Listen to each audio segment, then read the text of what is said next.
Okay, I would like to welcome all of you to this special presentation on the deep national security state and UFOs.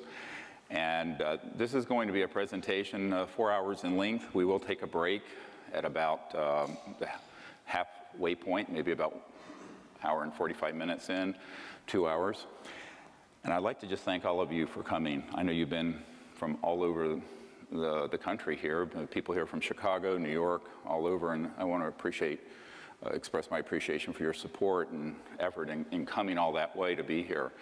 I'd also like to welcome all the folks online. There's several thousand people online who will be seeing this by webinar, and I'd like to extend a welcome to them and a big shout out to them for coming. Thank you. You're here in virtual reality, huh? Yeah, why not?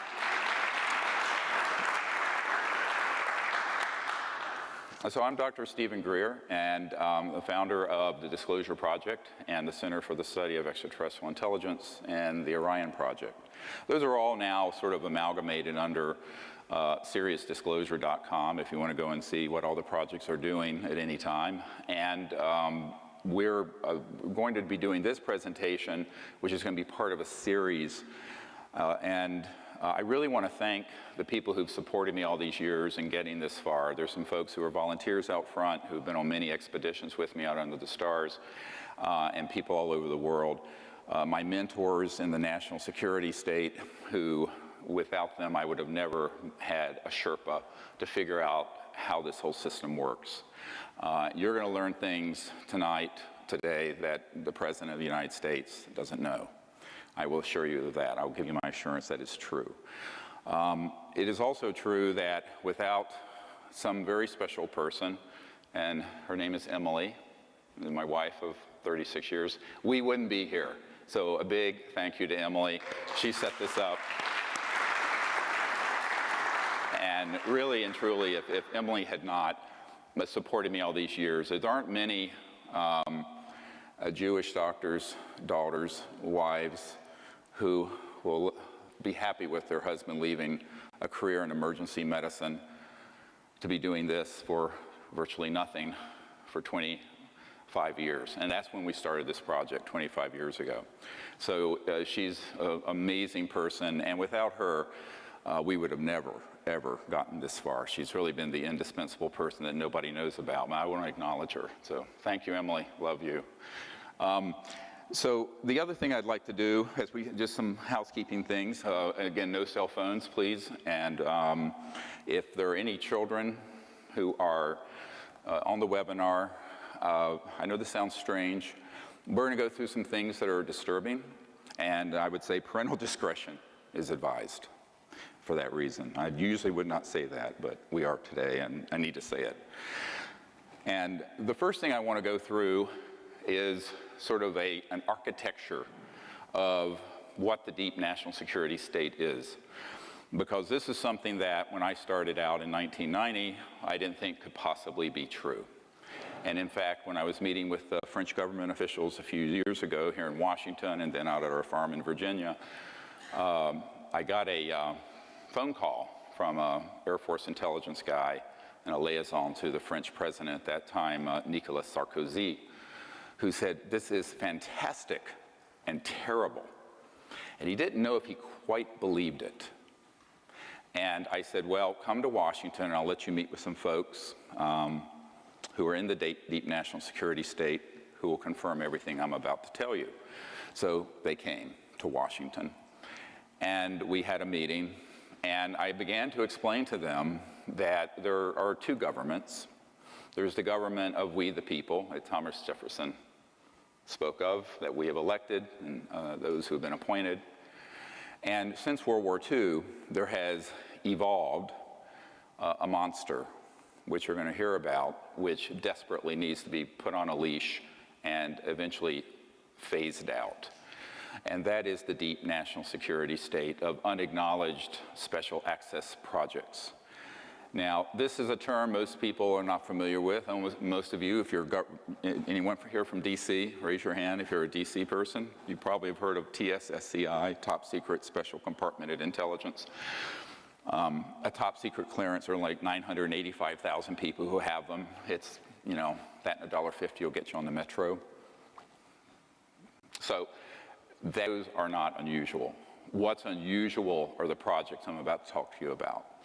And these unacknowledged special access projects are projects that have not been supervised by the President or the Congress in an appropriate way since 1956, at least 1956. And this is a key date for you to keep in mind.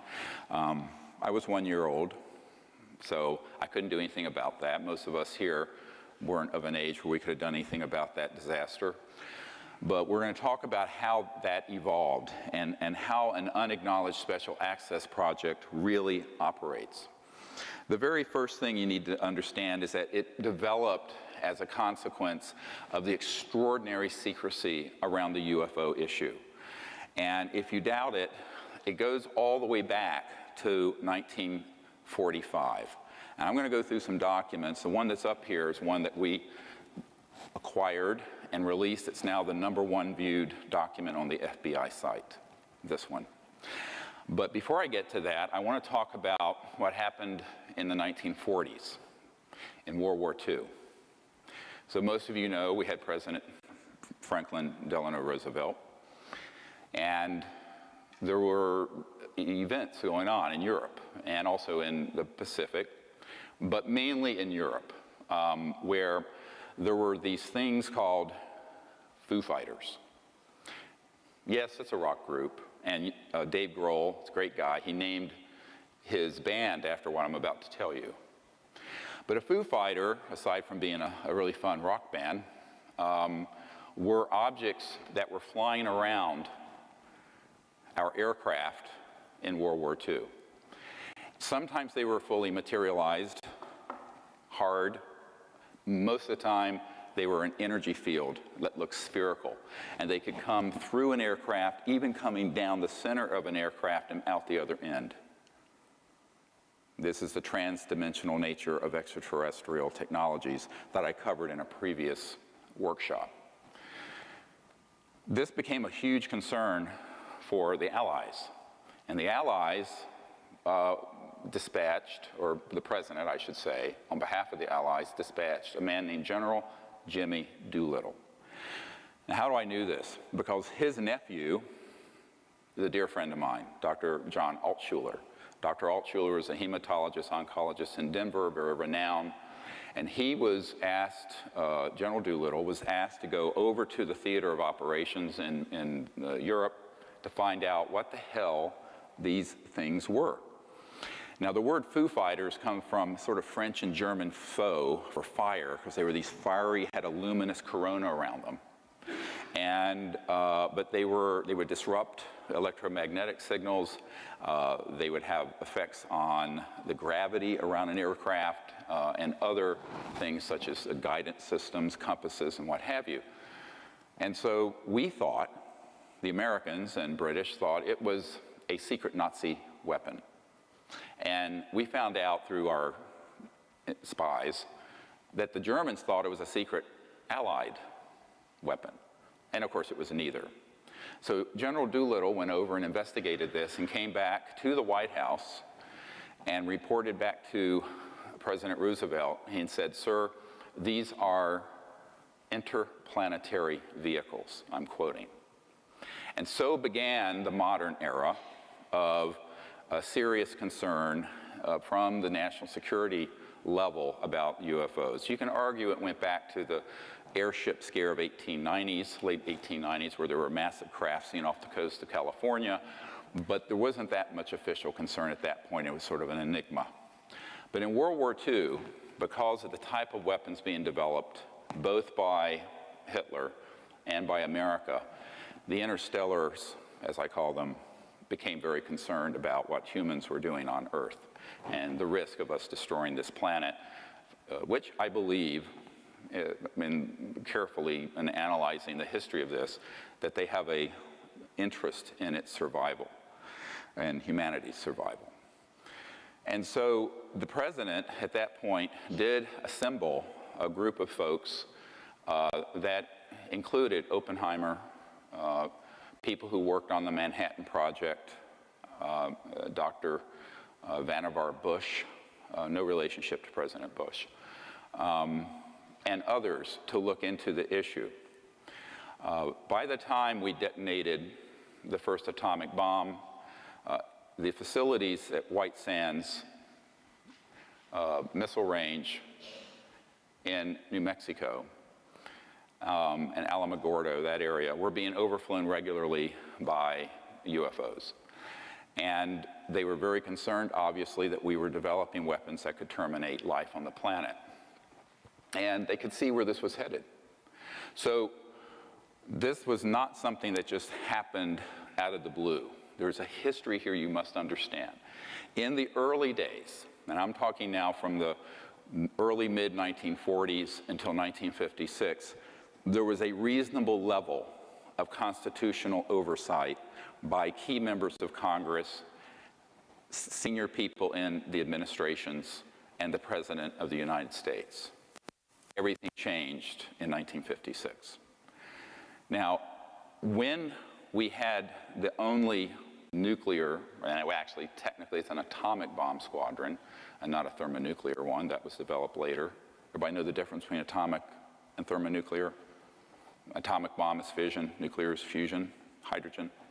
Anyway, the atomic bomb that we dropped on Hiroshima and Nagasaki was developed, as you all know, in New Mexico, and it was tested at White Sands, and eventually in Roswell, New Mexico, that was the only bomber squadron that had atomic bombs in the world for a number of years before the Soviet Union developed them. And in 1947, there were 2 or 3, I have intelligence recently that indicates there were 3 so-called flying saucers, discs, flying by and doing surveillance of the 509th Bomber Squadron, which was the only atomic bomb squadron in the world. And they switched on, suddenly, an alleged radar system. Read this document carefully. Now, this, I know it's hard for you to see the original. It's dated 1950.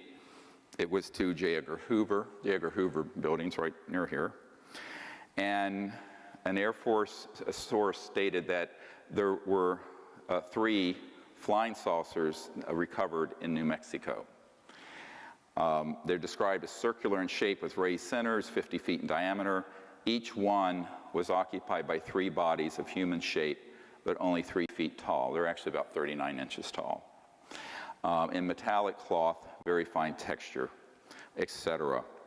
And it says that the saucers were found in New Mexico due to the fact that the government has a very high-powered radar set up in that area, and it's believed the radar interferes with the controlling mechanism of the saucers. This is a little bit anthropocentric and childish, because if you can go interstellar, you can handle a radar system. What actually happened is that those radar domes had a scalar longitudinal electromagnetic weapon, which is another whole classification of electromagnetic warfare systems that we'll get into later. But suffice it to say, it was an early scalar Star Wars hit. And when they switched that on, at least 2 of these disks collided. One went down northwest of Roswell. The other one continued and was more intact and was impacted near Socorro, New Mexico. And that's where they actually retrieved the bodies. The ones that was just north of Roswell was obliterated into little teeny pieces, tiny little pieces.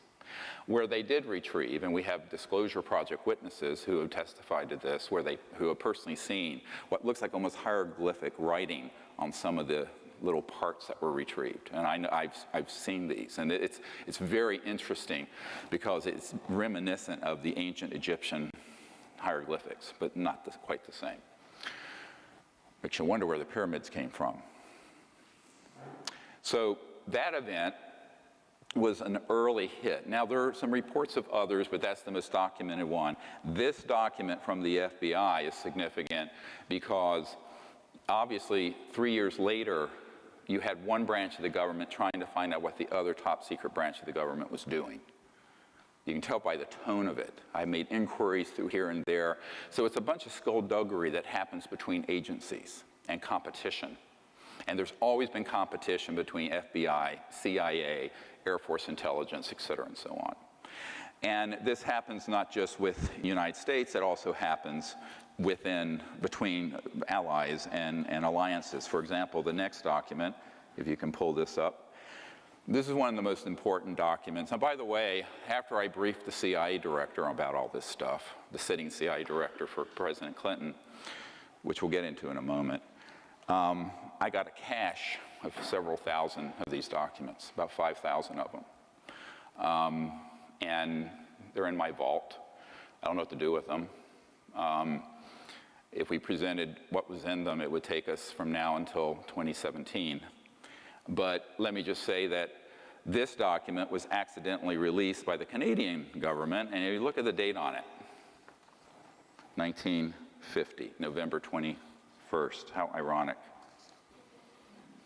This is the 65th anniversary of the writing of this document by Wilbur Smith, who had a top secret clearance, and he was tasked by the Canadian government to find out what the Americans were doing. And if you look at page 2, if you go down to page 2 of this, you're going to see just a brief summary, which I think is, there's a whole lot of detail in the document. This is on our website now, you can look it up. Many of you may have seen this one already, but the reason I want to present it is the importance of the document. And it says, the matter is the most highly classified subject in the United States government, rating higher than the H-bomb. Think about that. The H-bomb wasn't detonated until 1952. It was the ultimate doomsday weapon. This project dealing with UFOs and interstellar technologies was more highly classified than the H-bomb. Period. B, flying saucers exist. Period. Their modus operandi is unknown, but a concentrated effort is being made by a small group headed by Dr. Vannevar Bush, who also worked with Edward Teller, Oppenheimer, and others. And 4, the entire matter is considered by the United States authorities to be of tremendous significance.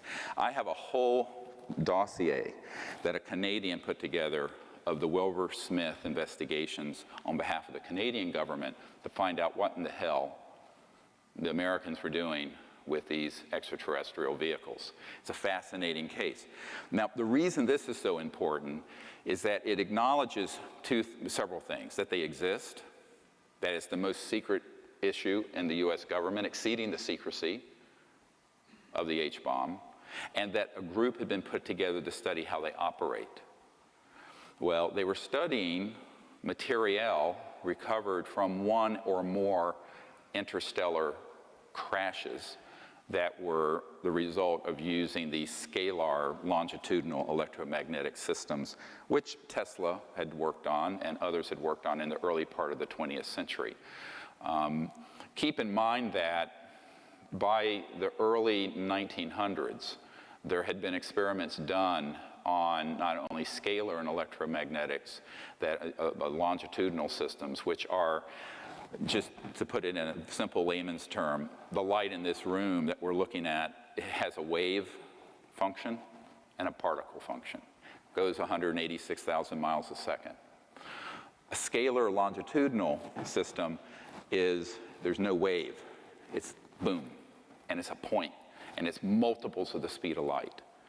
And so once you understand how these operate, and I have folks at the Naval Research Labs here in Washington who have done communication systems developed based on pulsed scalar systems that are multiple of the speed of light. So if you think that you cannot communicate faster than the speed of light, you are wrong, and the physicists are wrong. It's because they don't know about the scalar end of this, but that's a no, because that's all classified. They're not going to teach you that at MIT or Caltech. So these systems have been developed and have been deployed since at least the mid-1940s, which is a frightening thought because it's an area of technology that is potentially devastating if it's in the wrong hands. And unfortunately, it fell into the wrong hands, and there it remains. So one of the things that happened along the lines around this time, the next document, a very important one, look at the release date. It was a few months after I briefed the CIA director. So after I met with him, I said, look, I'm going to give you a list of stuff I want to see if I can get. I got this massive box. Came out to my farm in Virginia. And this is one of them, and there are others. And it's from 1953, although you can't see the date on it very well here. And it's about it's written by the director of the CIA to the director of Psychological Strategy Board. Psychological Strategy Board. What? Psychological warfare. And it says, you can read it, I'm transmitting to the National Security Council a proposal, tab B-A, which we don't have, which is concluded that the problems connected to UFOs appear to have implications for psychological warfare as well as for intelligence and operations. And then there's another tab, B, which has the background. I'd love to see that one. I suggest that we discuss in an early board meeting the possible offensive or defensive utilization of these phenomena for psychological warfare purposes. Remember this document 4 hours from now, because basically what they concluded was they needed to do a few things. They wanted to be able to set up a deception around the subject and put out false information, use it as a cover story for classified aerospace research. So oftentimes there will be something that happens and it will look like a UFO, and it's actually a Northrop Grumman. My uncle's company was Northrop Grumman. He worked on the thing that landed on the moon, the lunar module. Or Lockheed Martin Skunk Works or some other aerospace entity, and it will be 100% man-made, and the public will say, oh my God, it's a UFO. And they'll not correct them. There's no correction forthcoming. They want you to believe it's a UFO. Why? Because it provides a cover for classified research with technologies that, if they were allowed to come out, would terminate the oil and gas and coal industry. They're using zero-point energy and gravity control.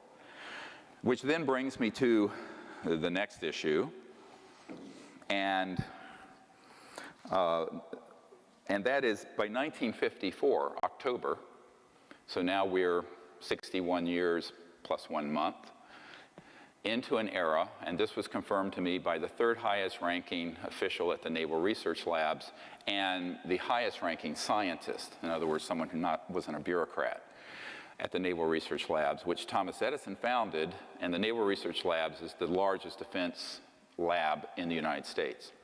And Richard Foch, and I knew him for many years before he passed away of prostate cancer not too long ago, was this gentleman. I've never wanted to discuss who he was until he passed away. And he was a very senior guy in this system. And one of the things that he shared is that he was in the vault, the same vault that the next document came out of, which has a great story behind it. And he was going through some documentation and found that it wasn't in the 50s that we really started, I mean the 60s or 70s, but it was in the 50s that we actually mastered gravity control. Now what does that mean? Gravity control is the ability to put an electromagnetic field at certain voltages and with certain angular momentum. I don't want to get into a lot of, put you to sleep, I got into the physics of it too far. So that this object becomes massless, weightless, no mass, M-A-S-S. So the mass component, and this has to do with angular momentum and things of this sort, of the subatomic particles, can make this object so light that it has no mass, which means if you look at your physics equations, velocity is inversely proportional to mass. Go look it up. So if mass becomes zero, velocity can go to infinity in a given amount of energy, which means you can move into another dimension. It doesn't go to infinity, you go trans-dimensional. We'll talk about this some more later. And this began to be experimented with in the 1920s. A guy named T. Townsend Brown developed a system using crystalline structures and very high voltages going into an object so that an object would begin to levitate. Marcel Vogel, one of the chief engineer scientists for IBM in North Carolina on the Reynolds estate, did the same thing in the 60s and 70s. One of the members of my team and one of our disclosure project witnesses worked with Marcel Vogel, doing this with crystalline structures. And it can be crystals, but it can also be nanocrystalline materials such as metallic. So, as you know, most metals and rocks are crystal. Actually, water is crystalline. We're crystalline. So you can put this system around almost anything, and it will begin to become increasingly massless. Now, it doesn't have to be zero mass. Maybe it's 0.1 mass. So it's still materialized, and you see it. But it means, man, can you accelerate this thing? So it means you can, instead of going like the space shuttle at 25,000 miles an hour, you can go at several million miles per hour and take a right turn. And there's no deceleration effect because everyone on board is corrected for 1g. So this is what they began, 1g gravitational force. So this is what began to develop in the 20s, got taken into some Army Air Force projects in the 30s and 40s, and was Adolf Hitler's secret weapon. Adolf Hitler, they weren't making the progress on the atomic bomb that we were, but they had almost perfected gravity control by the time World War II ended. Now, one of the things that the OSS did, the Office of the Special Services, which became the CIA after World War II, they had something, you can look this up, called Operation Paperclip. And Operation Paperclip, a whole book was written on it not too long ago, about how they would put a paperclip on the file of the Nazis that we didn't want to go to Nuremberg and execute, but whose knowledge was so great that we wanted them as part of our program. We wanted what they knew. So one of these guys is a guy named Wernher von Braun, who, of course, invented the rocket, the V-2 rocket for Adolf Hitler. Hermann Oberth. These were all the giants of rocketry and aerospace for Adolf Hitler. They became the foundation brought in by the CIA, what became the CIA, of our space program in the 1940s and 50s, which is how we leapt ahead of the Soviet Union, because we took all those people first, ahead of the Soviet Union. Interesting bit of history. You don't read this many places. But a lot of what I'm telling you is in conventional history books, not the UFO part. That's been sanitized out. That's forbidden knowledge. So as a result, by the time we had those guys and the experimentation that had been done by T. Townsend Brown, whose work became a part of a corporation called the RAND Corporation, which still exists, a huge think tank, we really had something going. You add to this the study of material and electronics retrieved from interstellar vehicles that were shot down. So a lot of people say, oh, well, the things we have, are they all just reverse engineered from interstellar ET? I said, no. The laws of the universe are universal, and the mind of man, just like the man of an ET, can unravel the mysteries of the universe. And so it has come to pass.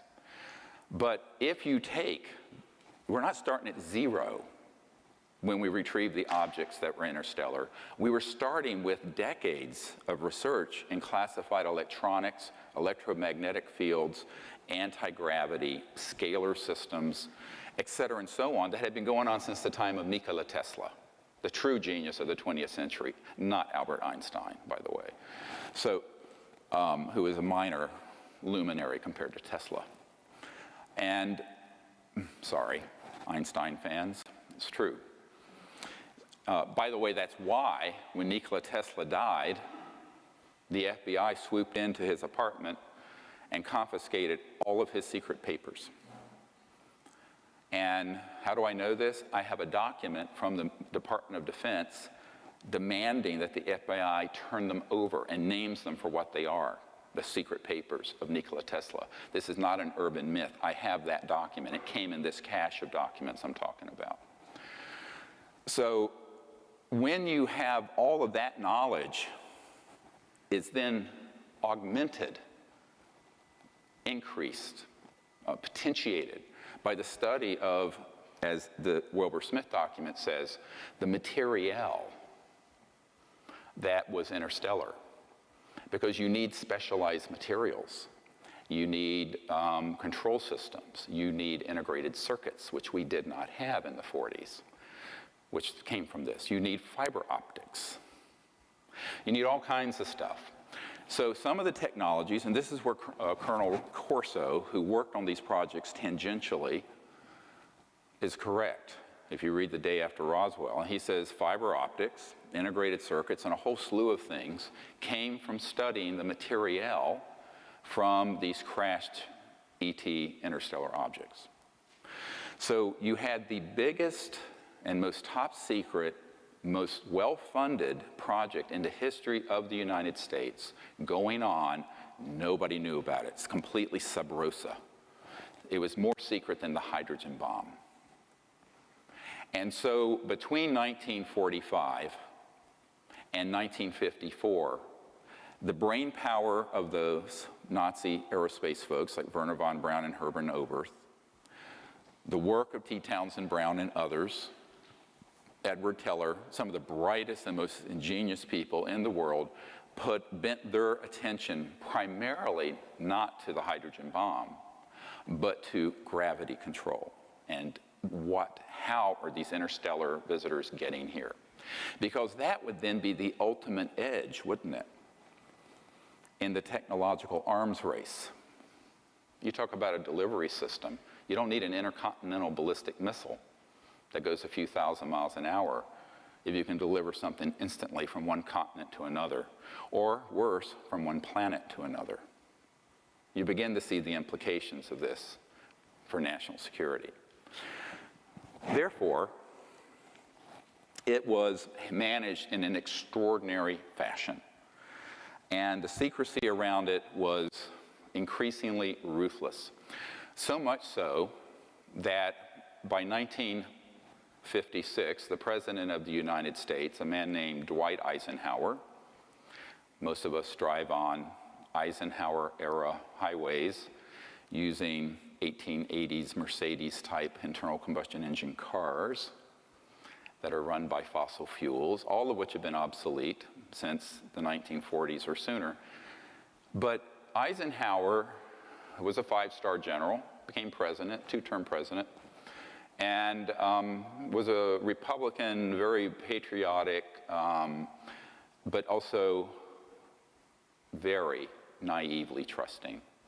Jackie Gleason, the very famous comedian, his wife were friends with some folks that had been on my team before they passed away, and said that Eisenhower on his deathbed was a very bitter man over what happened to him between 1954 and when he left office in early 1961 when Jack Kennedy became the President of the United States.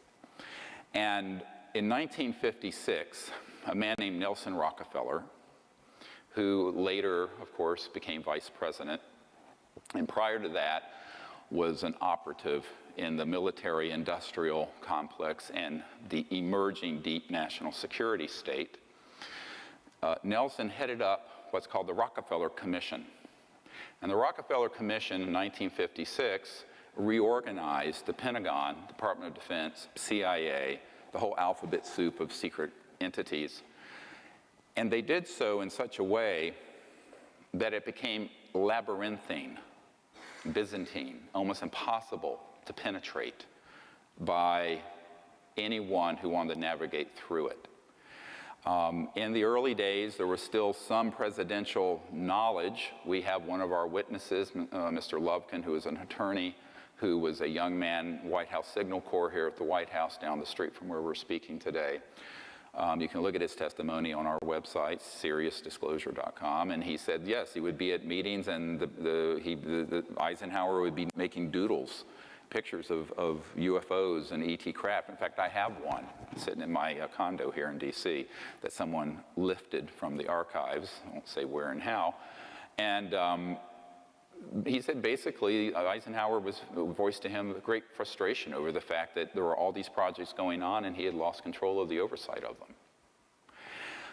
So what happened with the Rockefeller Commission in 1956 is that they made it virtually impossible for any ordinary congressman or president, because they come every 4 to 8 years, don't they? So by the time they leave, even if they're there 8 years, maybe they're a little less wet behind the ears. But it's a system that guarantees their ignorance, except to the extent that they want to give you just enough information to control what's going on. We'll get into this in a moment. So by the time Eisenhower left office, he made the very famous speech about beware the military-industrial complex, as you've seen in the film Sirius. By the way, Sirius became #1 on Netflix a few months ago. Cool. Thank you guys for supporting that. And the president said it will become a threat to our national security and our way of life. Not the UFOs, the secrecy. No less a figure the same year, Admiral Roscoe Hillenkoetter, who was the first director of the CIA. Go look this document up. I mean, I have more documents than we have time for me to go through. And it's a letter where he's writing and saying that the secrecy around the UFO subject is a threat to our national security and to the United States. This is the first CIA director, because he also later found out he was being Schmidt-canned, pushed aside by these neo-fascists who had taken over the intelligence community, the aerospace community, and the large corporations. What happened over those years, from 1947 until 1956, was that there was a deliberate, albeit imperceptible initially, takeover by the corporate state. Corporations working with unacknowledged special access projects, which are completely off the radar, not funded officially, took over operations. And as a result of that, those national security programs increasingly became out of reach for the president, out of reach for members of Congress, or even cabinet level people like CIA directors and secretaries of state and people of this sort. So this was a gradual thing that happened, but there was an abrupt change by 56. By 1961, when Eisenhower left office, frankly, we were done. It was done. Now, I couldn't do anything about that at that point. Couldn't run the Disclosure Project because I was only 5 years old, or 6. And so it just suffered and went along. And the national security apparatus got bigger and bigger and bigger. When Jack Kennedy took over in January of 1961, he had a great interest in this, and he was, in fact, briefed on the subject. But as we know from Lieutenant Halt, who was on the early meetings I had that ironically Nelson's brother Lawrence Rockefeller, who is the white hat in the Rockefeller clan, who actually wanted to end secrecy on the subject. Lawrence Rockefeller was a very early supporter of CSETI and the Disclosure Project. And he funded and I organized the Asilomar Monterey gathering of KGB, CIA, astronauts, cosmonauts in 1995. And what I found is that some of the people who came had been involved with the Kennedy administration.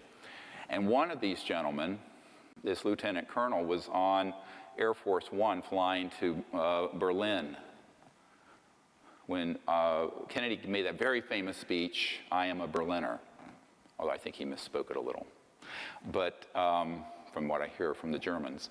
But on that flight, this Air Force officer, who was sort of like the chief steward who sort of ran Air Force One for the president, had a chat.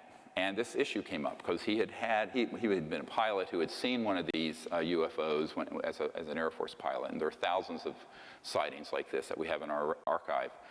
And he brought this up to the president. He says, "Oh, yes, I know about this." He says, "I've been briefed on it a little bit.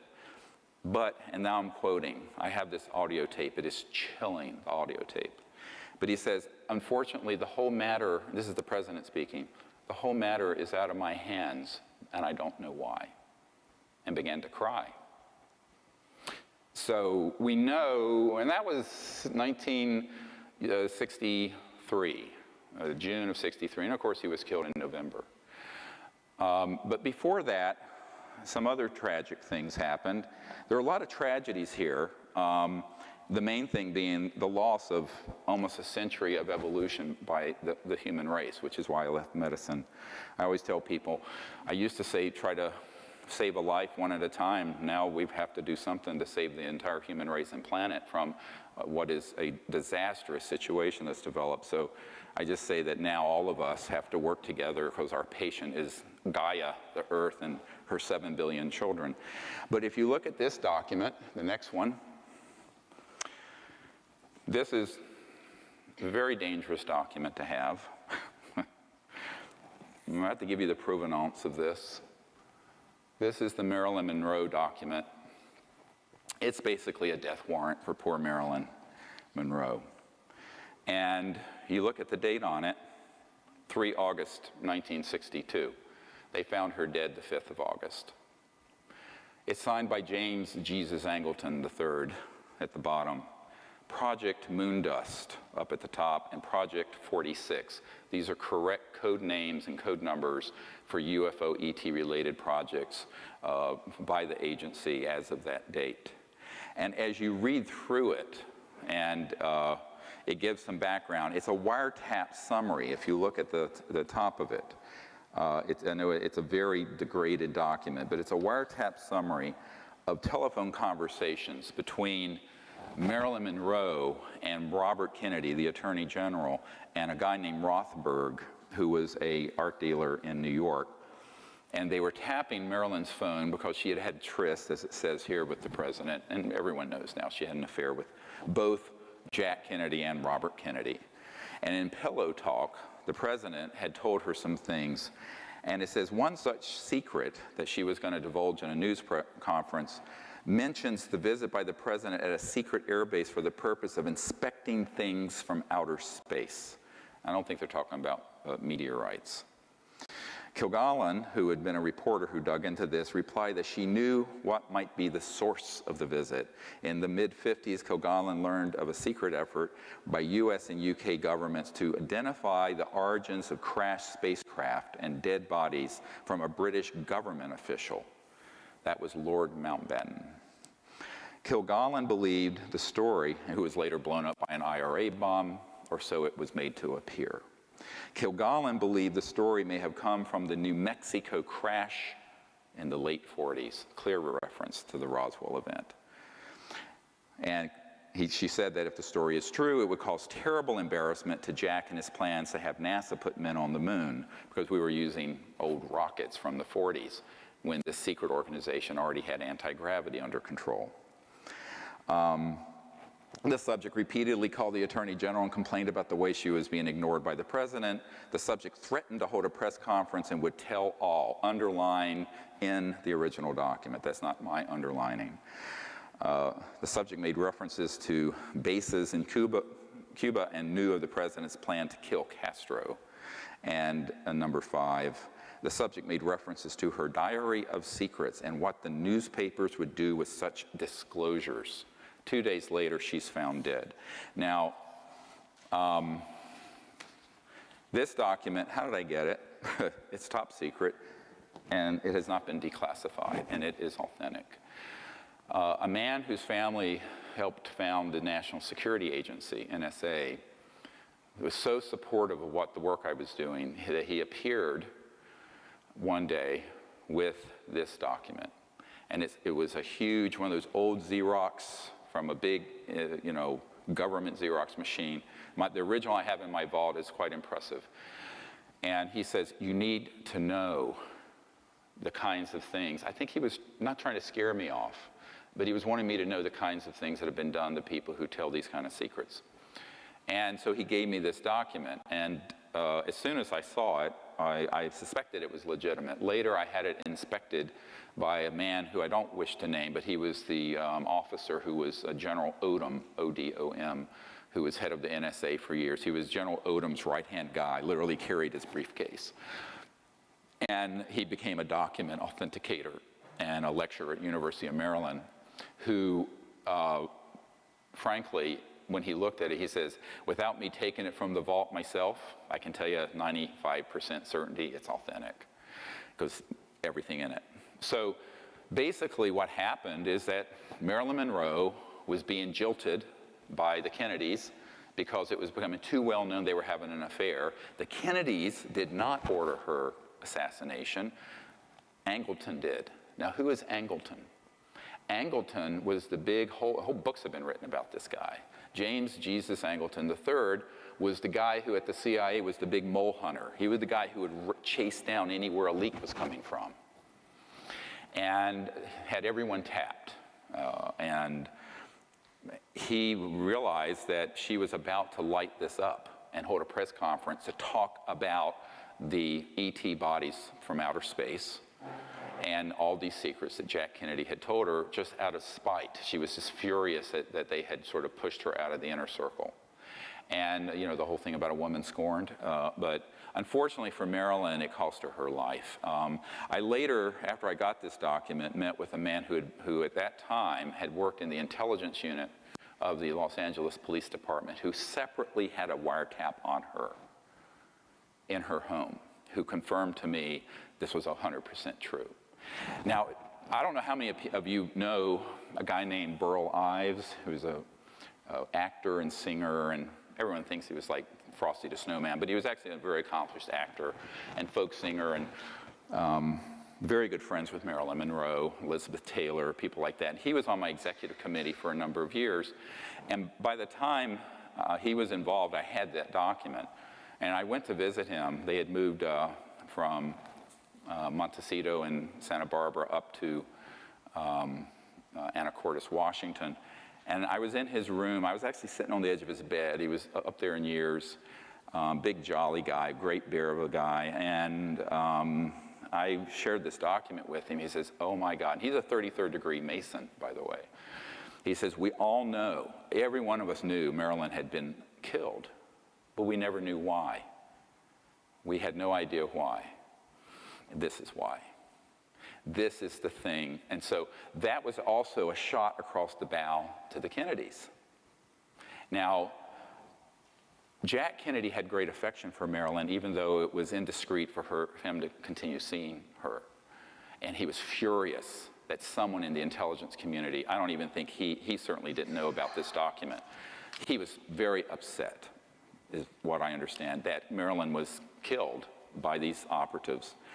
And he vowed to try to bring out this information himself.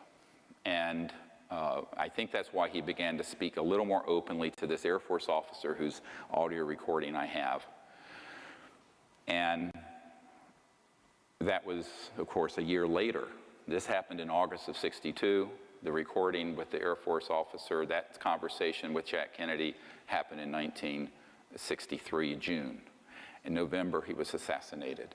As Kennedy was planning, if he had become the president, he was going to dissolve the CIA, get us out of Vietnam, disclose this information, and make peace with the Soviet Union. That's what he was going to do. And those folks in the intelligence community and the warmongers and the profiteers and the military-industrial complex said, like bloody hell you will. And that was the end of him. So that's why, although I thought they were joking initially, when I first, is is this good information for you folks? I hope it's not too much, but I'm going to cover an enormous amount today. You've got to know the background. So over this time period, from 1945, 40s to early 60s, there developed a decision was made. I know this sounds like a joke because everyone says it. If I tell you, I have to kill you. But there's some truth to that. So the secrecy that got developed around this issue became more and more and more restricted, even from people who were presidents or Senate Intelligence Committee members or members of the cabinet. Because another man who was killed was John Foster Dulles, shoved out of a window. Dulles was killed. He had been CIA director. He was starting to make noises about changing the direction of things, and he was also killed. Dulles Airport's named after him. So the decision was made, how do we do this without risking having to continue to engage in the wet works? And there's a guy I know at the CIA who kind of has my back, who has been there for years, PhD guy, who has a team of wet works guys. Wet works are assassinations. So wet works wet comes from blood. So, you don't want to pull the trigger on wet works if you don't have to. So they've decided here in the 50s and 60s to create so much secrecy and have it so compartmentalized and tightly held that they didn't want to risk doing that anymore because it was really disruptive to the nation. And that is really the genesis of unacknowledged special access projects. Now, a special access project just means you have to have the clearance to get to it and be read into it, as they say in military speak. But an unacknowledged project, I just want to go through a minute how that works. Let's say that this gentleman is a 4-star general, and I'm a colonel. I made you a 4-star general. But I'm in an unacknowledged special access project dealing with this or some other subject. It can be other things as well. If I am in an unacknowledged project, I am told, and I have one of my most senior military advisors has been in multiple of these. He was in one project that was $2 to $3 billion. He knew it was more than 2 and almost 3 billion in a project that was off the books, no accounting, president didn't know, Congress didn't know, tightly held. A military guy working with some corporate folks. And he told me, he says, here's how it works. He says, they take you to a SCIF, a Secure Communication Intelligence Facility, SCIF, take all the equipment off of you, any guns off, cell phones, watches, nothing. Anything metallic. You go into this underground facility, and there's a meeting. And he said, hey, you have a come into Jesus talk. And what happens is that you are told that only the people in that room are read into and cleared to this unacknowledged special access project. And if you speak of it outside of that circle of people, there's one person there with a gun and a bullet. He takes the bullet out and he says, it has your name on it if you speak to anyone, and I mean anyone, your wife, the president, your commander, about what we're doing. And that is how it works. This is not a conspiracy theory. I've been in these SCIFs. I've been in a couple places, and I can tell you that is exactly how it operates. So one of the things I wanted to make really clear about what I'm presenting today, I'm not talking about anything that I don't have firsthand direct knowledge of. Everything I'm telling you, every bit of it. But I don't care about conspiracy theories. They're mostly 99% wrong. And I really don't care about the internet chatter. This is 25 years of the most incredible investigative research. And, I put over $10 million of my earnings and life into to get this far. And I can tell you, if you're in an unacknowledged project, and I was offered this position back in '92, and asked my wife about it, and I rejected it I was actually offered $2 billion personally, if a fund with $2 billion in it, if I would shut the hell up, join one of these unacknowledged projects, and do what they wanted me to do. And I said, screw you. I'm not doing it. But that's what was offered. And that's when $1 billion was a lot of money back then. Now, they're minting a billionaire every week in Silicon Valley. But, in 1992, $2 billion was a lot of money. So what ended up happening in this scenario is that if my 4-star commanding general calls me in because he's heard rumblings about something that people are working on he didn't know about, under threat of death, TWEEP, terminate with extreme prejudice, which is death, TWEP, I am to turn to him, even though he's my 4-star commanding, I'm only a colonel, and I'm to say, sir, no such project exists. That's how it works. It's illegal, it's unconstitutional, it's criminal, it's dangerous. Because once you have a breakdown in the rule of law, we're back in the jungle. We're back into Al-Qaeda territory. We're back into the Wild West where there's a lawlessness. And that's what happened. And because of that, no president since Eisenhower has had anything near the level of information on this that would be required for the chief executive. Most CIA directors haven't. There are a few who have and a few who haven't. And I'll tell you a little bit about why that's the case in a moment. Who's been in and who's out? Dick Helms was in, Woolsey was out. It's a long story, but I'll try to cover it. You guys are going to get more information. It's going to be TMI, too much information by the end of this. But this is why I'm doing this today, is that I want to leave a record of everything I've learned that's critical for the public in case, I'm 60 now, so who knows what will happen to me. So it's important to leave this. But if you're the president, don't assume that you have an all-access pass. The presidential daily briefing doesn't have anything really that critical in it, and almost never this subject. By the time you had Johnson come around, and then you had Nixon, and Nixon, by the way, was vice president for Eisenhower.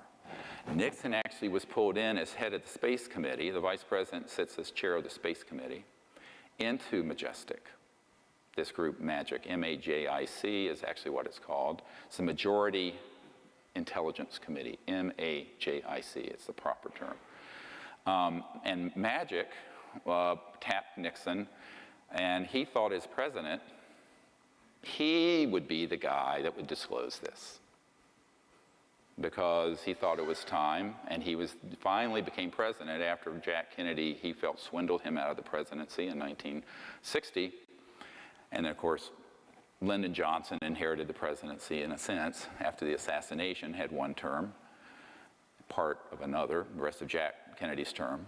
But Nixon thought, well, okay, I'm going to do this. And so a little thing called Watergate happened. Everybody remember Watergate? Those of you too young to remember, it was the break-in over here at this office in a luxury apartment on the Potomac. And it was a bag job. Bagmen went in and broke into the Democratic National Committee offices to get lists and information, and Nixon ended up covering it up. It's kind of standard operating procedure. It's like it wasn't really that big of a deal in the sense that it happens all the day, you just don't know it. But there was a guy named Woodard who was ONI, Office of Naval, Bernstein, Woodard and Bernstein, look it up. And Office of Naval Intelligence is where he came from. And suddenly this young reporter has this deep throat. Well, he had an ONI guy give him the information, Office of Naval Intelligence, because Nixon was planning to blow the lid off the secrecy. And the way they took him down was by impeachment rather than by a bullet. That's actually why Nixon was impeached. Now, he did do the Watergate, and he was a crook. But, I would say most politicians have engaged in such things. I know I'm a bit cynical about it, but, it's not that unusual for dirty tricks and oppo research to be done against someone else, and you have someone go and steal something or rifle through trash to get dirt on someone, and that's what they were doing. And in this case, it was a break-in, so technically it was illegal, and then he covered it up and he got impeached. But the real reason why that became such a big scandal and the shit hit the fan was that this ONI guy, Woodard, had a source that he worked who had the actionable intelligence on what really happened, and there goes the president. And of course, you know, we had Ford, who was a part-term, time guy, and he had a CIA director, Bill Colby, who was a member of MAGIC. Bill Colby, I'm giving you like a 50-year history real quick. Is this good? You need this, huh? Colby, and by the way, Nixon had a guy named Dick Helms, who did not want me to talk about this at all, and said as much to someone who is part of a group, and that woman is in this room today. But what ended up happening with Colby is that as he got older, he was very, very upset. And William Colby, CIA director, who was involved to an extent in the MAGIC operations, decided that it was really terrible what was happening to the country. And he's a very patriotic man. He was up there in years, and he decided to defect as a lone wolf, but an unacknowledged lone wolf. And this is why I'll never allow this again. So let me tell you what really happened to Bill Colby. Bill Colby, reached out to me through his best friend, a colonel who I will not name, is still living, and an elderly man, but a full-bird colonel who had been in MAGIC, this committee, that majority intelligence committee that oversees the UFO issue. And he wanted, Bill Colby wanted to bring forward the technologies, not the things that fly, but an energy technology based on these classified operations, and some seed money, about $50 million in, I guess, kind of gray area seed money, to my group so we could bring these technologies out and end the oil and global warming and the poverty and all of that. Now, the person who approached me, a member of my board, and this colonel, wouldn't say who the client was. They were going to set up a secret meeting. I said, I think it's safer if I know who he is. They said, why? I said, because I can put him into a security system. He says, what do you mean? I said, not knowing is dangerous for him. They said, no, he won't do it that way. So I said, okay. So I'm working full-time as a trauma doctor, emergency doctor, and we're setting that up. And the week before I'm going to meet with this former CIA director, they find him floating down the Potomac River, made to look like an accident, and he was assassinated. And it was tragic. And I said, I will never do this again. I felt terribly guilty. And his best friend came to my best friend's funeral, Sherry Adamak, who had been helping me for years and who was one of 3 of us who mysteriously got metastatic cancer the same month. Simeon, I think you knew Sherry. And this colonel came to her wake, and he just looked at me. He says, we can't look back. We have to keep putting one foot in front of the other, even though we both have had horrible losses. Yeah. So we did. We kept going. And, you know, when Bill Colby was killed, I thought at that point, well, his game is over. You know, from 94 until now, I was about to give up on everything. But anyway, very, very difficult emotionally and very difficult physically to carry this for, 25 years. But, I figured this is the pearl of great price. You don't throw this one back in to the water. I mean, this is huge. So we decided we would just continue marshaling our energies and go forward. But we knew that we couldn't do anything like that again. It had to be open. I mean, I had to know, and to the extent things could, none of this skullduggery, because the secrecy is their domain. If you go to the National Reconnaissance office, the super secret spy agency that runs all the satellites. Above their entrance, it says, "We own the night." You can Google it. And I always say, we need to own the light. We need to own the light of disclosure and the truth and bring this out. So I try to do things to the extent I can, as fully as possible out in the open, while maintaining the confidences of those who are still living who ask me to do so. And that's why I'm giving you this much information today. The other thing to remember about how Colby's demise evolved was that he was going to make a run at one of the big central reasons for the secrecy, which I'll get into in a moment. And that's the technology. This is a big science and technology story. Because imagine bringing out a technology that would sit on this podium, that would run your house, pulling energy from what's been called the zero-point energy field, that never has to be rebooted for fuel. It's pulling it out of the fabric of space-time. And it's estimated that every cubic centimeter of space in this room has enough energy to run the United States for a year, if you can tap it. And it has been tapped. So at the root of interstellar transport, aside from the transdimensional and anti-gravity, is the energy source. And the energy source is this amazing electromagnetic flux field. In fact, the early man-made UFOs were called flux liners because it's pulling energy out of this infinite ocean, this infinite sea, as Tesla called it. Professor Dirac called it the Dirac Sea, but it was this infinite field of energy that is at the root of space-time, embedded within space-time. And so bringing out something like that would, of course, immediately make oil, gas, coal, ExxonMobil, cars, internal combustion engines, jet engines, rockets,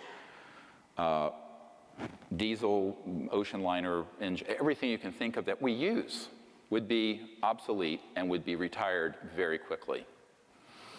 Now, what I just named is several $100 trillion in mineral assets and infrastructure, because we also wouldn't need a public utility. Every car and home would be self-sufficient unto itself. I mean, it is a whole new world. Now, we could have had that world before I was born, and we don't have it yet.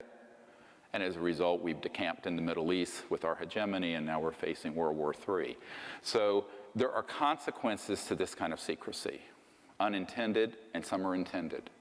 But the unintended consequences are really about blowing back on us hard right now, both physically, geophysically, environmentally, geopolitically, and militarily.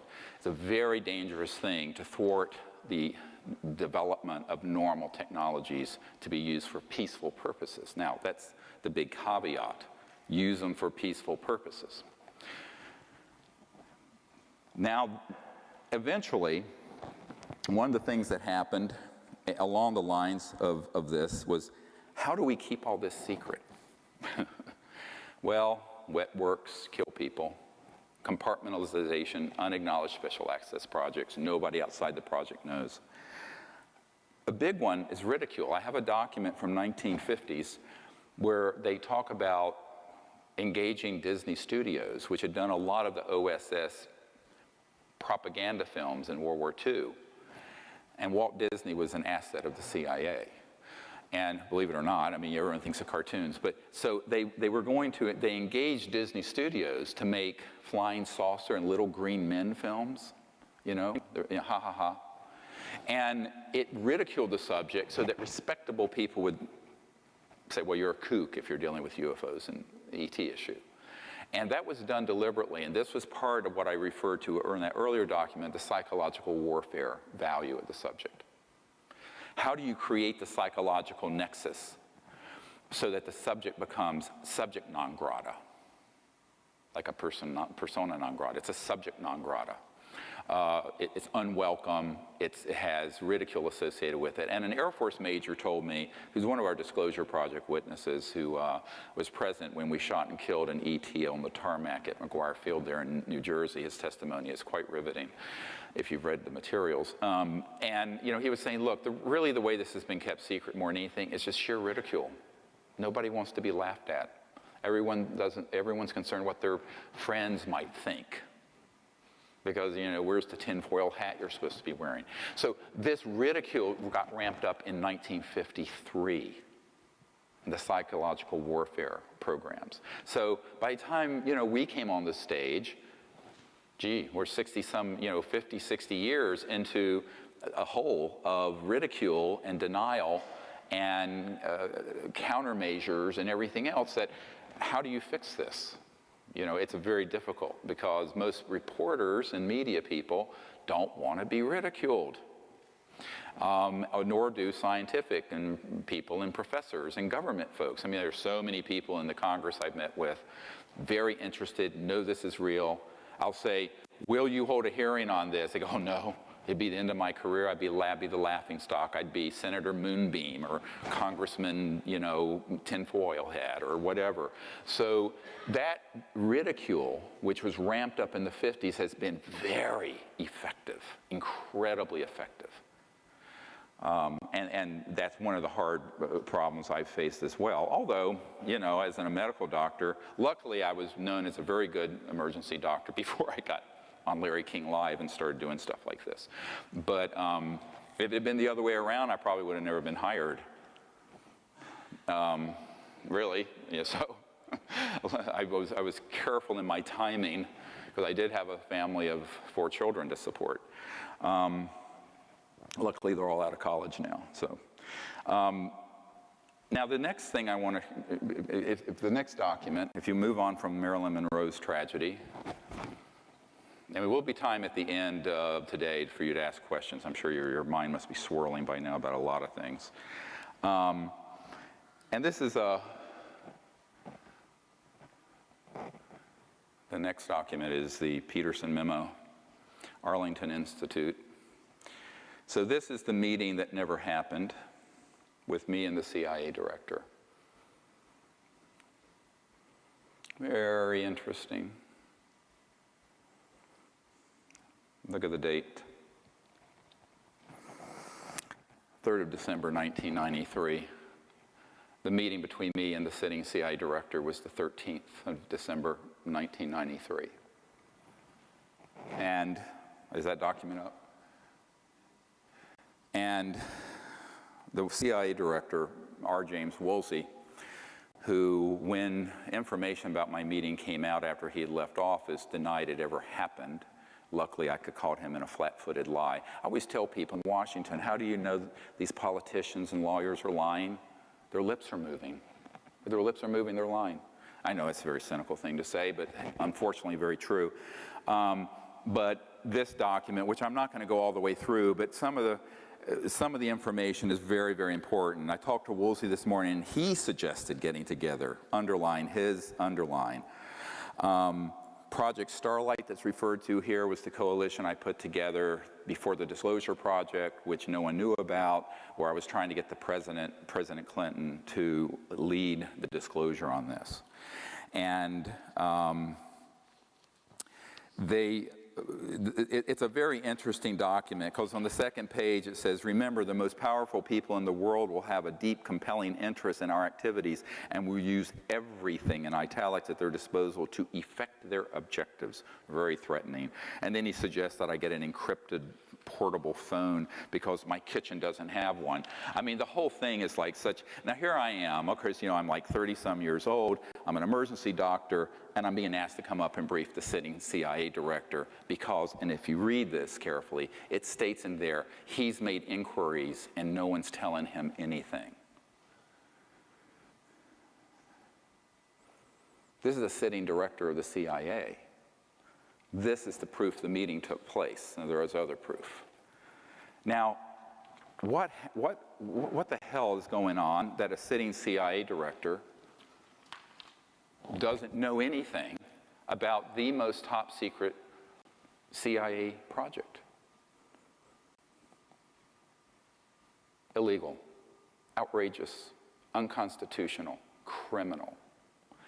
And when I found this out, now remember, this is 22 years ago almost, it was a shock to me. Because I was raised like most people. I thought, well, there's a president, there are all these spooks, and there's a chain of command, and it operates. I didn't know about unacknowledged special access projects.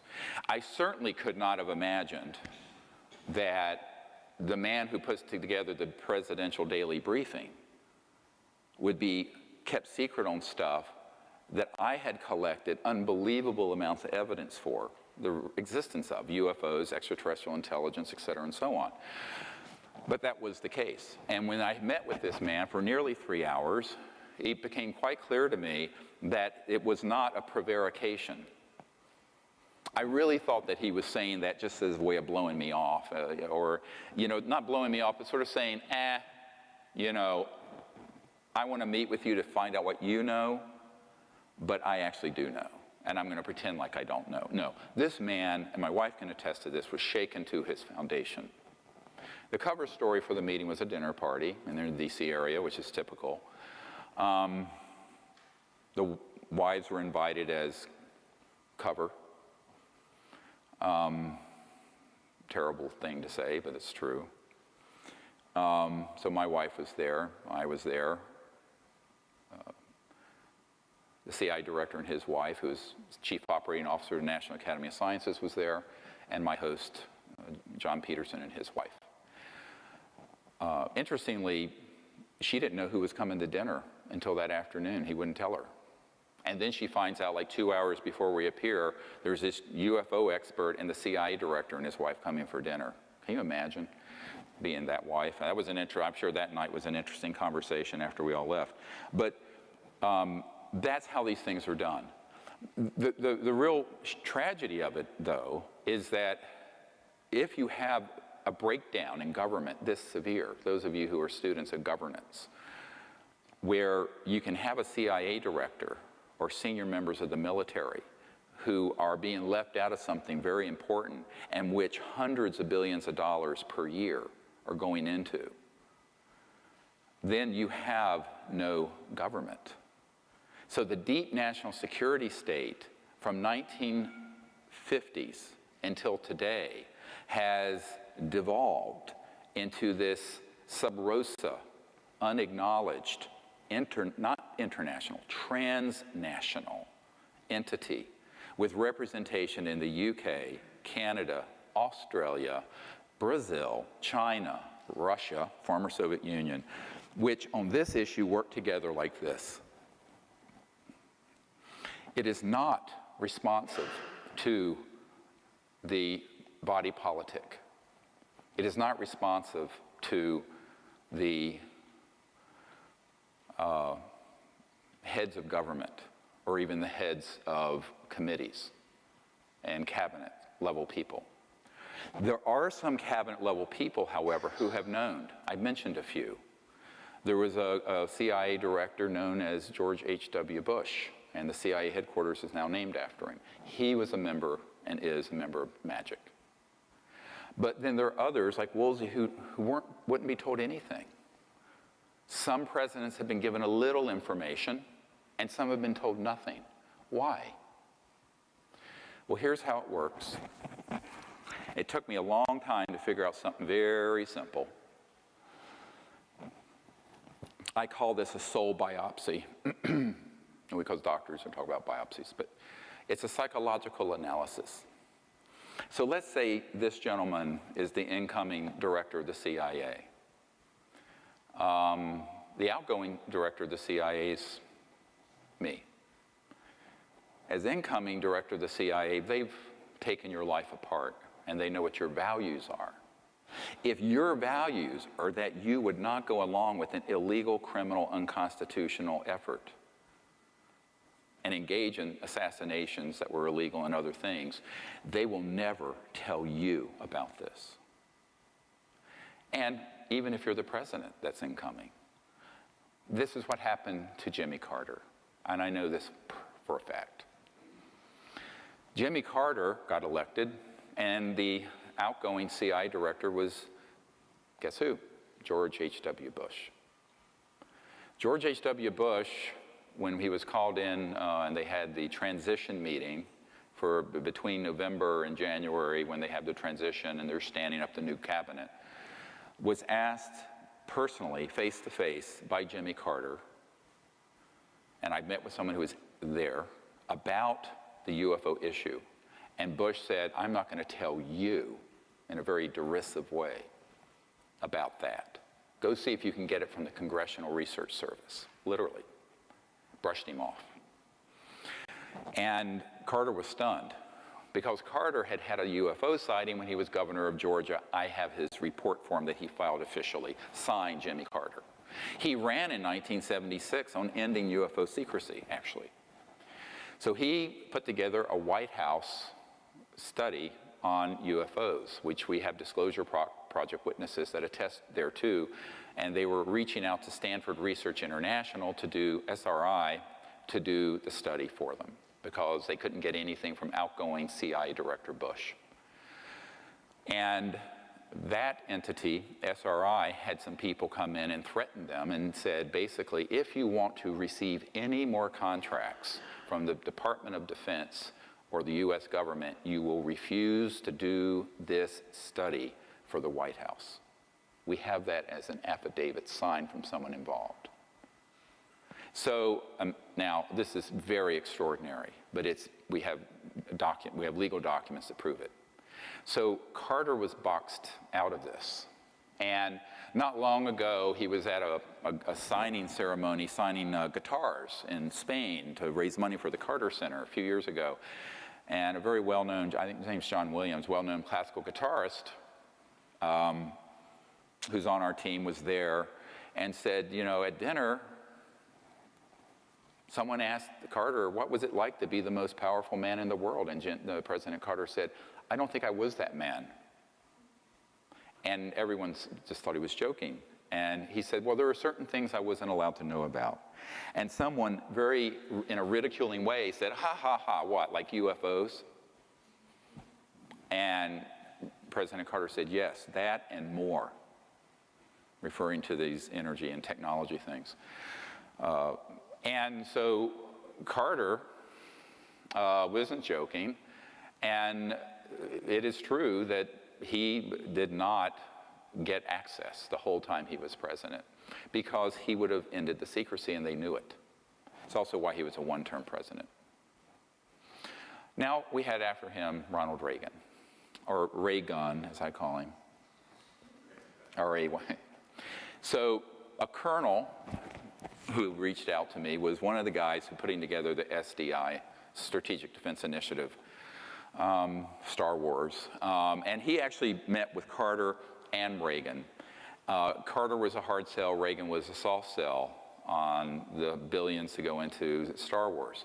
Now, the way it worked is that the Star Wars was always a cover story for targeting in space interstellar vehicles using these scalar weapons, not lasers, not if it's at the speed of light, it's not fast enough. Everything important is faster than the speed of light.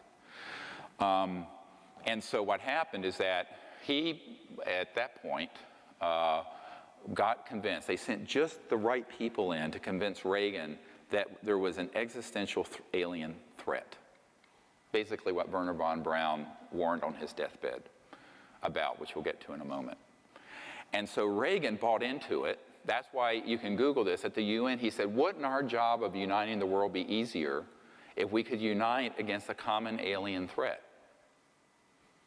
I'm paraphrasing, but you can look this up. Actually, Bill Clinton recently said that on Jimmy Kimmel, something very similar. The reason that happens is because there is a prevailing need for people who are in certain positions to be given what is, I call, targeted and tailor-made disinformation. Information that is geared towards scaring the hell out of them so they go along with the agenda of militarism as opposed to peaceful contact with these civilizations. And it's not hard to do if you have a certain orientation, if you have a certain mindset based on fear, xenophobia, us versus them, that whole mindset. So that's really the criteria. Whether someone is pulled in the loop of this secrecy in government or not has to do with what their values are, what their psychological profile is, whether they will go along with the agenda of secrecy. If they will not go along with the agenda of secrecy, they're not going to tell you anything. I don't care if you are the President of the United States or the CIA Director or the Chairman of the Joint Chiefs of Staff. But there have been people who do know in those same positions. Why? Because they were willing to go along with this chicanery. Now, if the next document you can put up, it's just a partial list of the sort of VIPs and government official I briefed. It goes 3 pages long. It's 50, 60, 70, and this is just a few of them. Every single one of these people, without exception, and you can scroll down through them and just flip through. I'm not going to go through them all. We don't have time. It is a lot of work having private meetings with this many people. Every single one of these people, from Senator Claiborne Pell to the CIA Director to the head of intelligence for the Joint Staff to the head of the Defense Intelligence Agency, the biggest intelligence gathering entity in the Pentagon, every single one of these people wanted to know but had been denied access to these unacknowledged special access projects. Every single one of them. That is the proof we have. If we ever had to go to court to prove that the operation is illegal. And these people, the ones still living, would be subpoenaed. Because, believe me, and I have more, one of them that you see on page 2 here is Lord Hill Norton. And if you go to this next document, this is a 5-star admiral. How many people have heard of Lord Hill Norton? He's actually a great guy. He passed away not long ago. I don't mind sharing these couple letters. I have a whole file with him. He asked me to come to his estate in England and brief him back in, I believe it was 1990s sometime. And he was a 5-star admiral, what they used to call Sea Lord. And Lord Hill Norton, is that the one? Is that the right one? Yeah. He had found out through other sources that UFOs were real and that there was a big operation in the UK that was this transnational, deep national security state working with the British. But he was head of the Ministry of Defense, and as such was head of MI5 and MI6. He was also head of the military committee for NATO. He had no knowledge of these projects the entire time he was in government. And when I met with him at his cottage, and you know what's kind of cute about it, at the second document, if you go to the next one, he says, I thoroughly enjoyed our talk when you came in August. This was in August of, I guess it was 1995. And I am grateful to you for your time. I read all the materials you left me, and I intend to read it all again. I also shared it with Countess Murray, who shares our interest. I have an idea you may have met her some time ago. I meet a lot of folks. I find your latest brief on the national security implications of the UFO subjects very clear and very convincing, and it goes on. It's a beautiful letter, and things he was going to do with the European Parliament and whatnot. He died not being able to accomplish as much as he wanted to with the British government because I had to explain to him why he never knew anything about this. And it's a very hard thing to sit with someone like a CIA director or someone like this, who's one of the most powerful people in the military and intelligence field in the world, and tell them, you just were not in the loop. And he basically said to me, well, why didn't they tell me? And he was a little hurt and kind of petulant. And I said, sir, I'm going to answer your question with a question. What would you have done if you'd found out there was a transnational entity, unacknowledged, running unconstitutionally in your country and mine, engaging in assassinations, keeping from the planet technologies that would save the earth from environmental destruction and eliminate poverty within a generation? And that they are using these technologies to try to provoke, as agents provocateurs, an interstellar conflict and World War III, and that they were completely off the reservation without any controls from the chief executive or the legitimate governments of the world. And he hopped up and down. He's this little guy with piercing blue. He says, I wouldn't have stood for it for a bloody minute. I said, well, that's why they didn't tell you. He says, what do you mean? He thought I was being impertinent. I said, because they knew you wouldn't go along with that agenda. Therefore, you are out of the loop. That's how it works. It's that simple. So you basically accumulate people who are enormously evil and who want to see terrible damage done to the planet because at their core, they love war and they love conflict. They do not want peace to break out. As one of them said to me, heaven forbid we should have peace on this planet. Too many people would be out of business. Too many of us would be out of business. Very cynical, but true. The next document is from one of my advisors to Admiral Tom Wilson. And it's about setting up a briefing for him. And I only put this up here because some people have challenged me, did you really have meetings with folks like this? Yes, absolutely. And it was on my birthday in 1995, the first letter was written. I ended up meeting with him in 97 in April.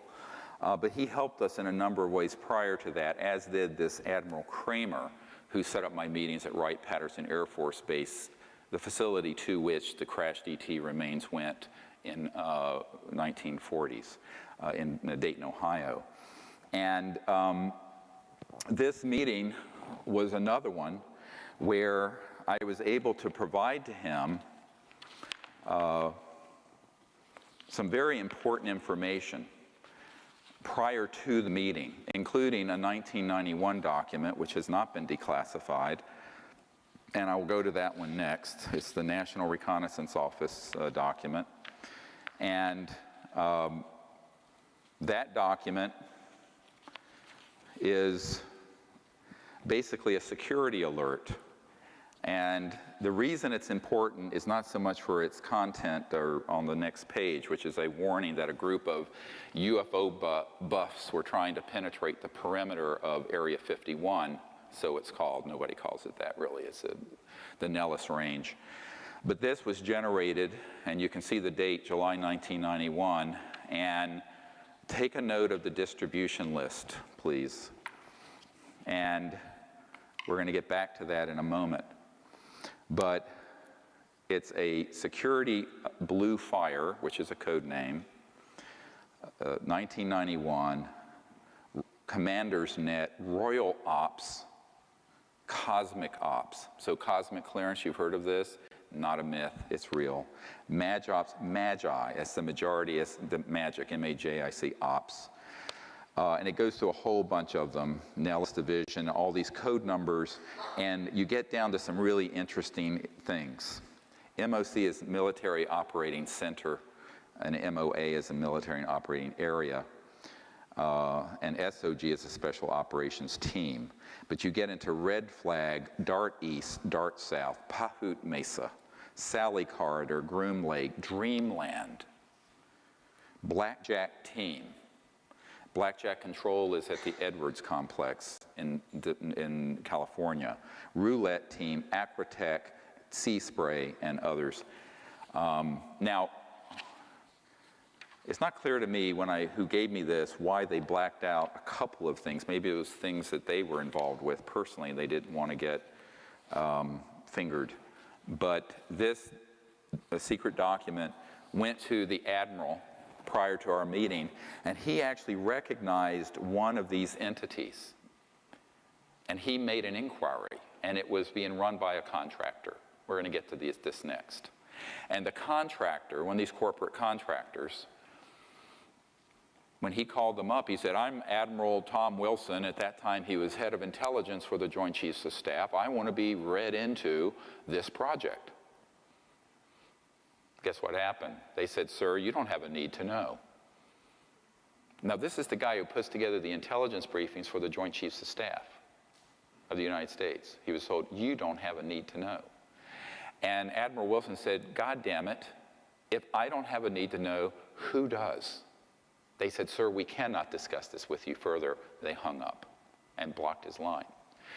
Now, this all happened before the stand-up meeting I did, where Edgar Mitchell, the sixth man to walk on the moon, and myself and my military advisor and a few other people met with the admiral in a stand-up, what's called a stand-up briefing. I was doing the presenting. That was supposed to be 45 minutes. It went for 2 or 3 hours. He kept canceling appointments downstream. This was at the Pentagon. And so I said, "Well, you know, sir, don't feel bad." And he looked at me. He said, "Well, who else is in this situation where this group is blocking access, who are in the national security apparatus?" I said, "Well, the president, the CIA director, et cetera." And I started naming them, and he was just, the fear in his eyes, the palpable fear and anger that something this important, that is real and legitimate, and he knew it was, could escape the oversight of folks who have the security of the United States in their hands.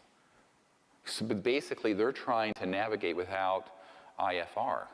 They're trying to navigate without radar through the dangers of the world, because the most important technologies and the most important information and the most critical national security secrets are completely out of their scope, off their radar. And yet they're responsible for keeping America safe, and they're responsible for protecting us, and they're responsible for responding to threats. And so at the end of the meeting, I asked him, I said, "Well, Admiral, do you think you can help us?" And he just sat back in his head, this big chair. He sat back. He said, he says, "Look," he says, "what I've learned from this meeting is that there is an illegal operation that has hundreds of billions of dollars, and over the years, trillions, that has technologies that can do circles around my B-2 stealth bomber, which is the best thing I know about. How am I going to take them on?" And I said, "Well, it can't be through a military engagement. It has to be through infiltration. It has to be through convincing them to come." He says, "I don't know how to do that. They won't give me access. And moreover, I can't take any action unless the president authorizes it." And at that time, the president was Bill Clinton. And I said, "Well, no, he won't do that." He says, "Why?" He says, "Well, we briefed the president. And his best friend came to my home and said that if he did this, he would end up like Jack Kennedy." And I'm quoting. He says, "Well, there you are then. Point, set, match." And I said, "Well, you know, someone's got to do it." Invariably, these people say, "Well, you can do it." And I learned, if you look at, there's a movie my wife and I saw this past week called Bridge of Spies, and you realize there's this attorney named Donovan in it. It's a true story based on the Gary Powers U-2 shoot down. And he was sort of the expendable guy. I'm the expendable guy. I'm the guy, it doesn't matter if they get killed. Because basically that's what Clinton's people told me. It doesn't matter if you get killed. We don't want the president to get killed. So, I mean, I know that's ugly, but it's the truth. So that's why I'm doing it. So this document, the reason it's so critical is that it actually has the actionable. And this is the first document on the top of the large briefing that President Obama got when he became president. And John Podesta, who was his guy who put together the Obama White House, was the man that we provided this for. Because Podesta has publicly come out, as you know, in favor of disclosure and ending secrecy. So basically, it was from me to Podesta to Obama. And of course, I mean, I didn't expect Obama to be able to do anything about it, because having these project code numbers and being president doesn't give you access control. You know the difference between knowledge of something and access control. You can know about something, but if they're non-responsive to your orders, like they were to this admiral, it doesn't matter if you're a general or the president or a CIA director. Because they're basically going to say, buzz off, we have more power than you do, and go away. And that's how it operates. That is how it operates. This is naked, raw power. It's how it works. So This next document I want to share, unfortunately, did not come out. It's the Congressman Cox. As you know, he was SEC head secretary for W. Bush. But back when he was a congressman from Orange County, a good friend of mine who knew him set up a briefing between me and the congressman at his offices in Orange County. And he was on several key committees, Armed Services Committee, et cetera, and so on. And he wanted to know about the UFO issue, and I said, okay, well, I'll come in and I'll brief you. And he said, well, this has never been brought up at a briefing. I said, no, you wouldn't be, because I briefed members personally of the Senate Intelligence Committee and Foreign Relations Committee and House Government and Oversight Chairman and everyone you can think of personally, face-to-face. And in every case, they have been completely without access. And when they make an inquiry, they're told no such project exists. It doesn't exist. It's unacknowledged. Unacknowledged. Doesn't exist. And he says, well, I would like to know. He says, where the heck are these things going on? And who are the corporate entities? And where are the bases? So that was the genesis of the famous Cox memo, which, you know, became kind of infamous because I wrote it to him, and I basically did a subject of a brief summary of the people who I briefed who don't know, and a course of action that he needs to take. Unfortunately, that document didn't come out. It got scrambled by the electronic gremlins in the computer, unless he's fixed it. No, he hasn't. So basically, I describe who is not able to do this, but where the places are. And that was the genesis of this, which is the facilities list. And I want to go through this very quickly of where the key facilities are. Now, keep in mind, these are all run by a hybridized entity. It's part government, unacknowledged special access project, compartmented, deep black, transnational security state, and 3/4 corporate. The action is in the corporate sector. But at each of these bases, there are contractors who run the operations. Do you understand how this works? In other words, the government doesn't do that much. The government does WFO, work for others. So they issue contracts. So you'll have Bechtel Corporation, or you'll have Lockheed Martin, or you'll have whatever. So, but the key facilities I want to go through, and there are others. This is a list that I updated it for the president in 2009. A very chief one is Edwards Air Force Base, and there's a whole constellation there. Haystack Butte, China Lakes, George Air Force Base, the retired Norton Air Force Base, Tabletop Mountain Observatory, which is run ostensibly by NASA, and Blackjack Control. So I had a source at Blackjack Control associated with the Edwards-related facilities, but the Blackjack team you saw on that list was Nellis. So there's Blackjack Control and Blackjack Team. And then there are airspace facilities, and these are all DUMBs, Deep Underground Military Bases, or UGBs for short, underground bases.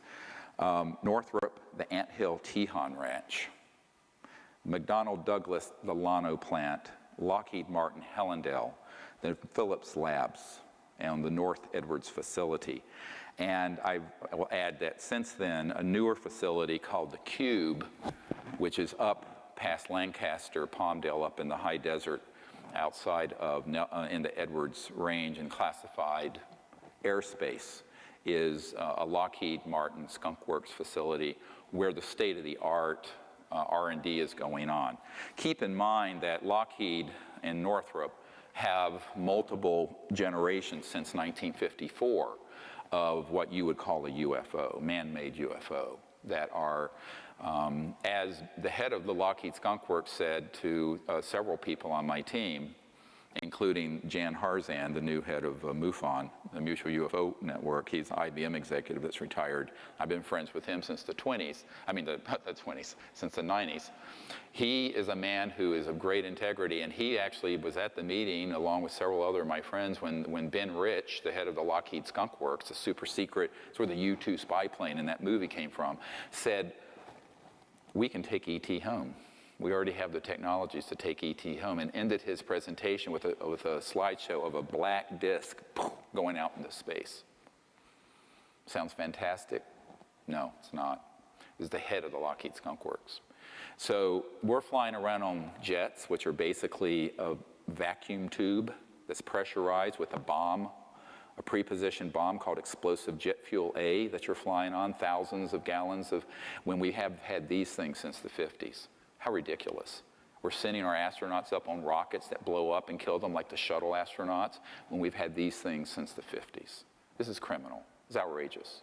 But that's the way it is. So this is how it's developed, and then I just wanted to let you know that this new facility, the Cube, is, I have an engineer that I've met with who works in that facility, and they work on not just the propulsion systems, but also the electronic warfare systems and the bio-nanotechnology, which we'll get to after our break. And those are the things that the UFO retail world of books and movies and conferences would call aliens. These are man-made. They have integrated circuits in their brains, and they walk around. They're little gray or reptilian or creepy-looking things. These are man-made, 100%. And I know the men working on that, but the Cube is associated. That's one facility associated with those. Another facility is Dulce, another one is Pine Gap. So the other, of course, you've all heard Nellis Complex, it's Area 51. More specifically, it's S4, S9, and S12. Those are compartmented areas. You have to have a password and biometrics to get into them. Pahut Mesa and Area 19 and Groom Lake. These are all things that have been provided to our government officials. In New Mexico, you have the Los Alamos National Laboratory. It has an underground connector, that goes to the Dulce complex, which most people don't think can really exist, because you go to Dulce, there's nothing there. Remember this simple fact: nothing critical is above the surface of the ground. It's either in space or it's underground. Everything, including White House facilities and Pentagon. Everything critical is underground. The Kirkland Air Force Base has the Sandia National Laboratories and the Defense Nuclear Agency, Phillips Labs again, Manzano Mountain Weapons Storage Facility and underground complex that connects, Coyote Mountain Test Site, north end of Manzano, the White Sands Complex, and again, the Dulce Complex. So Kirkland Air Force Base, and that's outside, of course, Albuquerque. I've been there. In Arizona, a key facility is Fort Huachuca. It's a underground base, most of it, that's critical. It's Army Intelligence Headquarters. There is a storage facility where a man, as of the 1970s, who was on my team, worked in it, and at that time, they had 9 extraterrestrial spacecraft that had been down using these electromagnetic pulse scalar weapons, and a whole lot of different ET species that were frozen there. And that's at Fort Huachuca, ironically near Tombstone. The other ones that I just want to mention, Cheyenne Mountain, which is under the mountain in Colorado Springs, has a dedicated area for just the Deep Space Network tracking of interstellars that are in our solar system. And one of my military advisors, a man who's been in many of these unacknowledged special access projects, actually was in that facility and got to see this Console 50, where they had tracked, and he said that they had tracked an object at that time that was in our solar system that was 26 miles in diameter, an artificial ET object, moving, as he put it, under its own steam. He's a Navy guy. I said, I don't think it's working with steam, but yeah, you're right. Another critical facility is the Lawrence Livermore Labs, the Pine Gap underground facility in Australia. I have a picture, actually, of the above ground facility there that a man who'd worked there sent to me. The Redstone Arsenal underground complex in Alabama, that also has an association with the Marshall Space Flight Center. And in Utah, one of the most critical, and this is the most critical one that's new, is the Dugway Proving Grounds outside of Provo, and this is classified airspace above and no access by ground. Above ground, you don't see much, and everything is underground. Richard Foch, this Naval Research Labs official, was out there with some Generation 5 or 6 or whatever night scopes doing an operation, and he looked out and he saw these objects coming out from underground that then zipped over, and that were these massive disc and triangular shape anti-gravity objects that were ours, and some were just sitting out there watching him. And that's outside of Provo, out in the desert. So that is a very key, and that one is mostly manned by folks who are part of the Mormon corporate empire, which, if I were to rank who has what kind of say-so over policy on this, that would rank certainly ahead of the president or Congress. I won't comment further than that. This is not to make an aspersion to rank and file Mormons. It's just this is how that operation works. The agencies in the U.S. government are associated with this. The AFOSI, Air Force Office of Special Investigation, and of course, compartmented operations at CIA, the Defense Advanced Research Project Administration, the Defense Intelligence Agency. Now, notwithstanding I briefed the general who was head of it, he wasn't given any information, but we have Disclosure Project witnesses who are DIA assigned contractors who were very involved in ET and UFO technology issues. Certain compartmented operations at the FBI being tightly held, and every military intelligence division, Army, Air Force, Navy, have compartmented, unacknowledged operations that feed into this magic committee. The National Reconnaissance Office, the National Security Agency, again, a very compartmented operation, certainly nothing that Edward Snowden had access to my knowledge, although it's been asked, and the various space commands. Private corporate entities include BDM Corporation. Bechtel Corporation does most of the underground base construction. I know that the tunnel being built from Los Alamos over to Dulce. For years, people heard, you look and Google this, the Taos, T-A-O-S, hum. A lot of New Agers thought it was like Gaia singing or something. I'm going, no. There's a massive nuclear-powered tunneling device that was going from Los Alamos over to Dulce, and as it was going, it goes through bedrock and glassifies it into this massive tunnel that then anti-gravity electromagnetic vehicles transport people carriers underneath the ground. And as it was going through that bedrock, it caused this vibration. But that was being operated by Bechtel, and I was at a meeting with Stephen Bechtel once, and they are very key. And Booz Allen Hamilton, of course, is who Snowden worked for, but they're a key contractor. They do have a compartmented operation dealing with this. Boeing Aerospace, EG&G, very key facility for creating electronics and also the state-of-the-art nanotechnology implants that are put into abduction victims, people that think they had contact with ETs, but they're actually being abducted by military and corporate folks. E-Systems, which is now a division of Raytheon.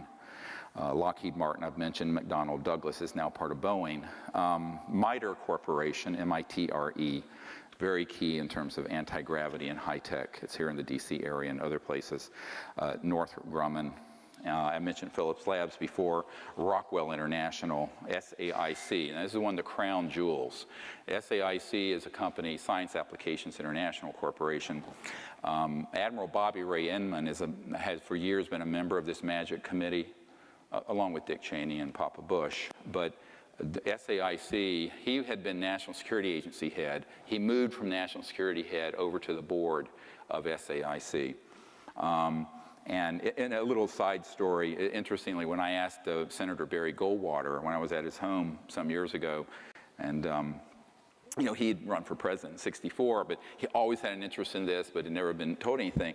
And we started comparing notes of who we knew, and he said, how can I help you? I said, well, if you could reach out to some of these people on this magic committee, it'd be great. And so, we named some names. He didn't know the ones I mentioned. And then I said, well, Admiral Bobby Ray Inman. He says, oh, Bobby Ray, we've been friends for years. I said, well, get hold of him. Give him a jingle, would you? So he did. Biggest mistake of his life. He got hold of me. He says, I can't make any more phone calls like that for you. He tore me apart. He tore me a new one. But Admiral Edmund, definitely a magic member, as are other chief people on the SAIC. But it's compartmentalized. So, you know, most people work on conventional things there. A TRW, Village Supercomputing, Wackenhut, security, does a lot of security for magic. And then there are others as well. So, you know, some of these are ones most people have never heard a lot of these corporations. They're huge, and they have enormous reach.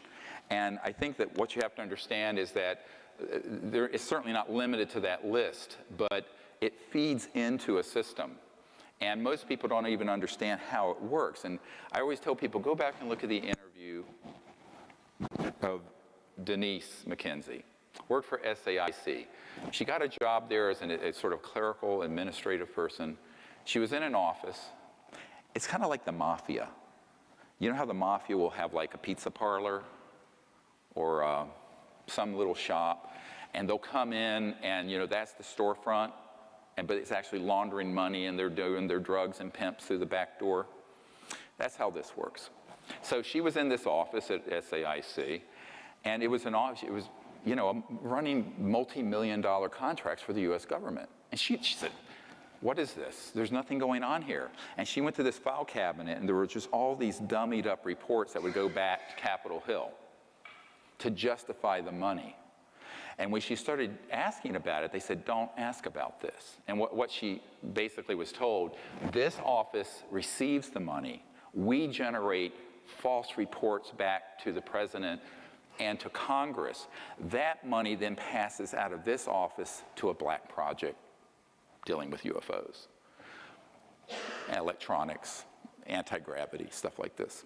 So when you get to some of the accounting, I met recently with one of the big four accounting firms. They said, yeah, this is exactly how it works. If you go to, they'll basically say, here's what we're doing, and if you try to penetrate further to actually get to a granular level of where the money is going, they'll say, well, you don't have a need to know. That's the top secret, special compartmented intelligence, and basically you have to take their word for it. So it all gets rubber stamped by the big four auditing firms. But it's very illegal. You'll remember in the film Sirius, Donald Rumsfeld, the day before 9/11, I'm not sure he knew he was being filmed, said $2.3 trillion unaccounted for. Recently I found out from a good source, it's 8.5 trillion now. So there's $8.5 trillion that have basically been embezzled, misappropriated, used without the knowledge of the Congress or the president. That's a lot of money, even for America. So that is exactly how it operates. But if you take that one little example from SAIC and multiply it through all these corporations and all these different government offices, that's how the funding mechanism works. Does that make sense to folks? So I hope that made sense to you guys. I'm going to say let's take about a 15-minute break to stretch and to have a bathroom break. And when we come back, I'm going to go back into deep knowledge of how the funding works and really what the agenda is behind the secrecy. Thank you very much. All right. So if someone up there can ask people to come have a seat, thank you. Hope you guys had to stretch your legs a little bit. I know this is a long presentation, but it needs to be.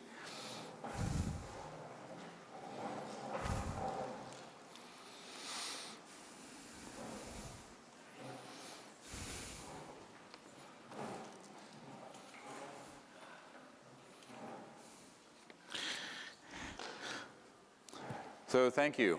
I'm glad everyone made it back.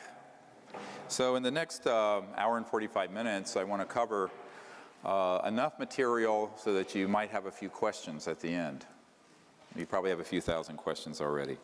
One thing I want to go into just very quickly is the key role that control systems play within the media and the scientific community. Now this sort of surprises a lot of people, and some people they're not surprised. First, let's deal with science. One thing you have to remember about science is that scientists are humans first and scientists second, right? All of us. And there are scientists who pose as objective scientific folks who are on the payroll of various agencies. For example, in this cache of documents I received, there's a very famous astronomer, astrophysicist at Harvard named Dr. Donald Menzel. And Menzel was the chief UFO debunker who went around telling people none of this existed in the 1960s and all through that era. And he was on many panels, and he was the person who would look at evidence and then say, not true, not true, not true. It turned out, I have a document from the CIA where it talks about their contract with Dr. Donald Menzel at Harvard, and it said, but it cannot be acknowledged that he is being paid by us because the public needs to believe that he's an objective scientist telling the public from the perch of respectability at Harvard that this isn't true. So until the time of his death, this wasn't known. Now in this cache of documents I got in 1994, officially released by the CIA, the provenance of this document is not in question. It names him. So just extrapolate that out, how easy it is to do that. Same thing with a guy named Professor Condon. Professor Condon was the head of the Condon Committee at the University of Colorado that had a contract in 1969 to look into UFOs so that the Air Force could determine whether to close Project Blue Book or not.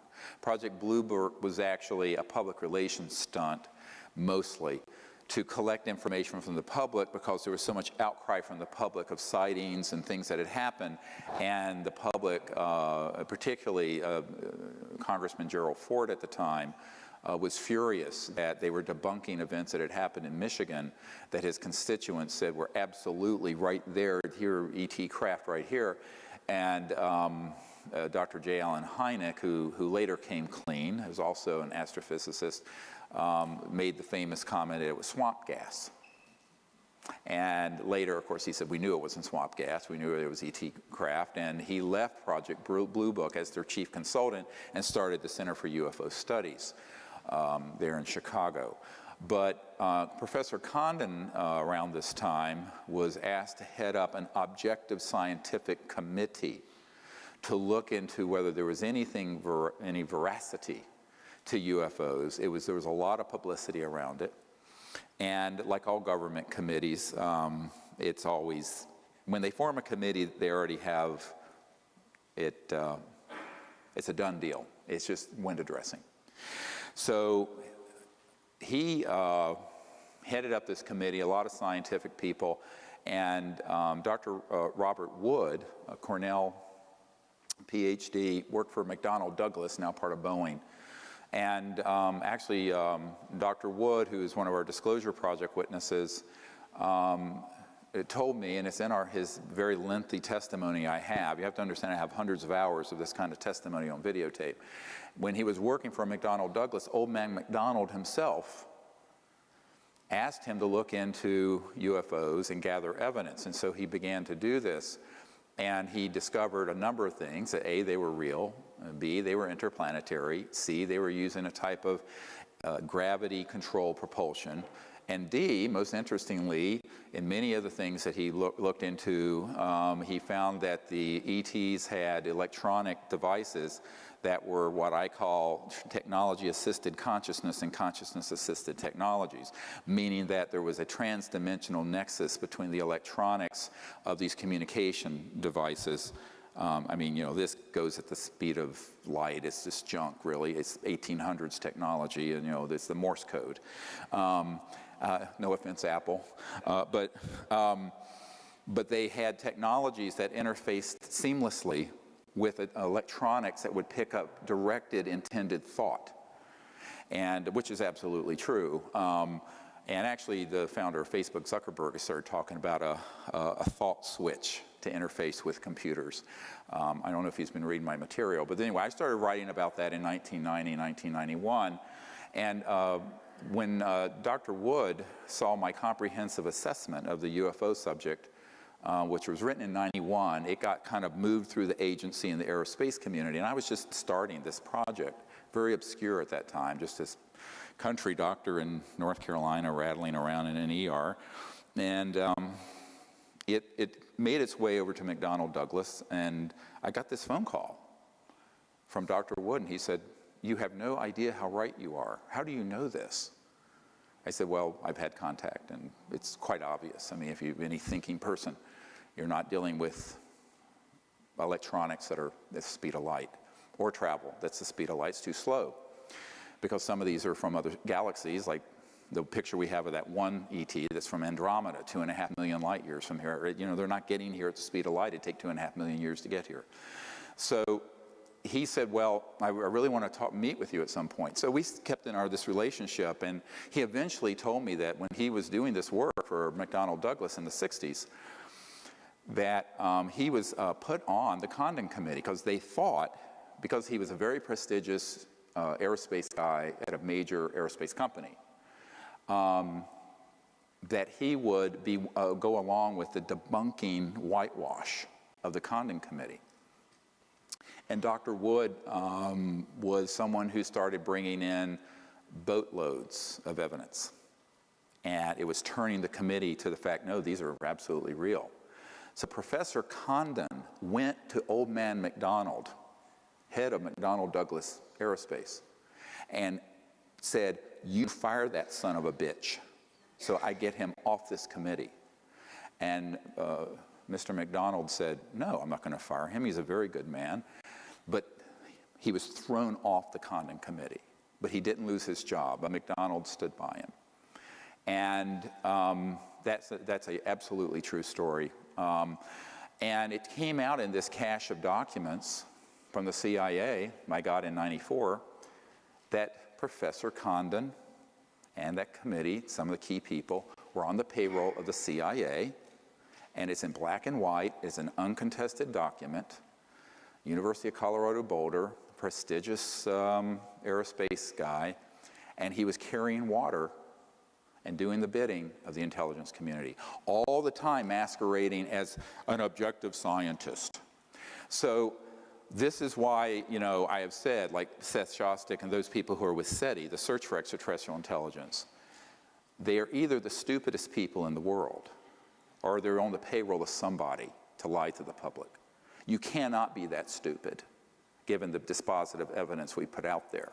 And I actually debated on Voice of America, the head of the SETI project, Seth Shostak, and I had my disclosure project witnesses there. We basically cleaned his clock, because the evidence is so dispositive and overwhelming if you go through our material archive. But this happens all the time. So if you just extrapolate, that goes a couple of examples throughout the professorial class and scientific class. It's how it's done. Now, in some cases, it's done not for payment so much as to protect your own reputation. For example, there was a guy named Carl Sagan. Everybody know who he is? You know, Cosmos series and all that. He actually was on the payroll of the intelligence community. And what happened is that Carl Sagan, there were some improprieties in his PhD thesis, which led to the intelligence community reaching out to him. And they basically said, "You're going to tell the public what we're going to tell you to tell the public, or you're going to be washing the floors at Cornell. You're not going to be a professor." And a good friend of his, two of his friends, George Fennell, who co-founded the Extrasolar Planetary Society and founded the Allegheny Observatory outside Pittsburgh, who's on my team, James Mullaney, who is a very eminent astronomer who was the editor of Sky Telescope magazine and Astronomy magazine, confirmed to me that this happened to Carl Sagan. And one of them told me that he aged 30 years in a month because he had to sell his soul to the devil. And so he went from someone looking into UFOs and actually said some positive things about their reality to being a chief debunker of them. And that was a real tragedy because they had what's called opposition research, like a political party had. They had dirt on him. And they used it to turn him. But to the public, he was this renowned, respected scientific figure. So just magnify that all through society. That's how it operates.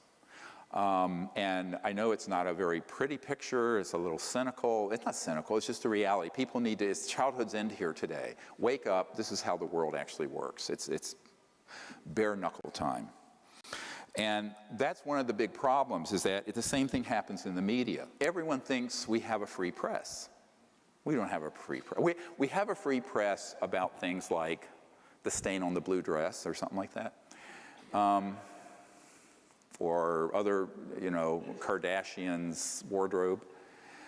But on anything really critical like this, we do not have a free press.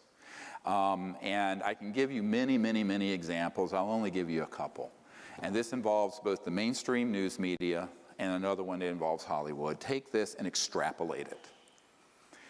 Ira Rosen won his Emmy working with Mike Wallace at ABC News. He then became the executive producer, ABC News New York, for Primetime Live in 2020. When we started moving forward with the Disclosure Project, he came out to my farm in Virginia and came out with a production team. I gave him 35 hours of top secret testimony and countless top secret documents. And he says, either this is the biggest hoax in the world or the biggest story in human history. And he says, I think it's the latter. I said, it is. He says, we're going to do a series of town hall meetings with your witnesses, and we're going to do a huge expose on this. I said, I don't think ABC will let you. And he said, I'm the executive producer and I have final decision over this. I said, Ira, I don't think they'll let you, but I'll cooperate here. Here's 20 years of research and all this effort. You can have it on a silver platter. No payment. I'm not a consultant. I give everything away for free. So he goes back to New York. He takes me up there. There's Diane Sawyer and all these guys. Well, what's interesting? And I said, well, if you can make this happen, it's awesome. So a couple weeks later, he calls me up rather sheepishly. And he says, Dr. Greer, they're not going to let me do this story. And I said, well, Ira, I thought you said you had total control over programming for Primetime Live. He says, Dr. Greer, not for this. And I said, well, who are they? He says, Dr. Greer, you know who they are. And that was the end of it. And we've stayed in touch. He's now back with 60 Minutes. But that was one of the reasons why many of you may have remembered that Mike Wallace went on Larry King Live and had a deep depressive breakdown. And he talked about, he kept saying, I was a fraud, I'm a fraud. And part of it is that a guy named Schwartz, who was on the board of Time Life, and I met, and he was very good friends with Mike Wallace, and Mike Wallace had gotten a hold of a cache of these documents. And I was in New York at a party, and Bob Schwartz said to me, he says, look, he said, the media has become the scribe taking dictation from the right hand of the king, and particularly on something like this. And so Mike Wallace, who was this esteemed investigative reporter, couldn't touch the biggest investigative reporting story in history. And he felt like a total fraud and went into a deep depression over it. If you take Hollywood, the same thing happens. The only movies you really see that come out anymore, now Close Encounters of the Third Kind by Spielberg was a docudrama. He was given access to some of the secret files at Wright-Patterson Air Force Base. That's true. If you haven't seen that movie, go see it. It's classic. But in modern times, that was in the 70s, I think, it just isn't possible. The studios are completely mobbed up with people, just like these scientists who actually are on the payroll, with people that respond to the intelligence community. So Arnold Kopelson was a huge producer, had multi-billion-dollar in gross sales for his movies, flew me out to LA. He wanted to do an enormous expose, true life story, be like Argo, but based on my work and what I've done. It'd be a thriller. You have murder, you have mayhem, you have intrigue, you have ET contact, you have the whole thing. He loved it. And he was there, and I was at 20th Century Fox, and he had a $60 million discretionary budget to do any movie he wanted, pre-approved, because he was a big name. And I said, well, Arnold, I don't think they're going to let you do this one. He says, oh, yes, I'm Arnold Kopelson, and I've done this, and he took me to his vanity wall of all his awards. I said, great, wonderful, give me a call. So he sends one of his chief assistants here to D.C. when we're doing the private closed briefings for members of Congress in April of 1997. And she goes back, and he goes below. He said, this is the most incredible bunch of information, because we filmed all that. And so I let him have that closed briefing film. He says, this is going to be the biggest movie. It'll be bigger than E.T. or Close Encounters or any of them, and certainly it'd be bigger than something like Avatar. I said, well, good, do it. So, but I don't know if they'll let you. He says, why do you say that? I said, well, let's see. Let's put it in, start it down the path, and let's see what happens. A few weeks later, I get a call from Arnold Kopelson. He says, Dr. Greer, they won't let me do this movie. I said, oh, Arnold, I thought you had this $60 million already in the bank ready to roll. He says, not for this. Fox has killed it, put it in turnaround, faster than 10 light years of light speed. So it went into turnaround and got killed. And turnaround means when you take a film and basically kill it. So that's what happened, and it's happened. I give you this example. If I'd be here until tomorrow morning giving you examples I've had with the media, the mainstream media, where this has happened over and over and over again. So one of the problems is the big media do not allow certain things to be exposed.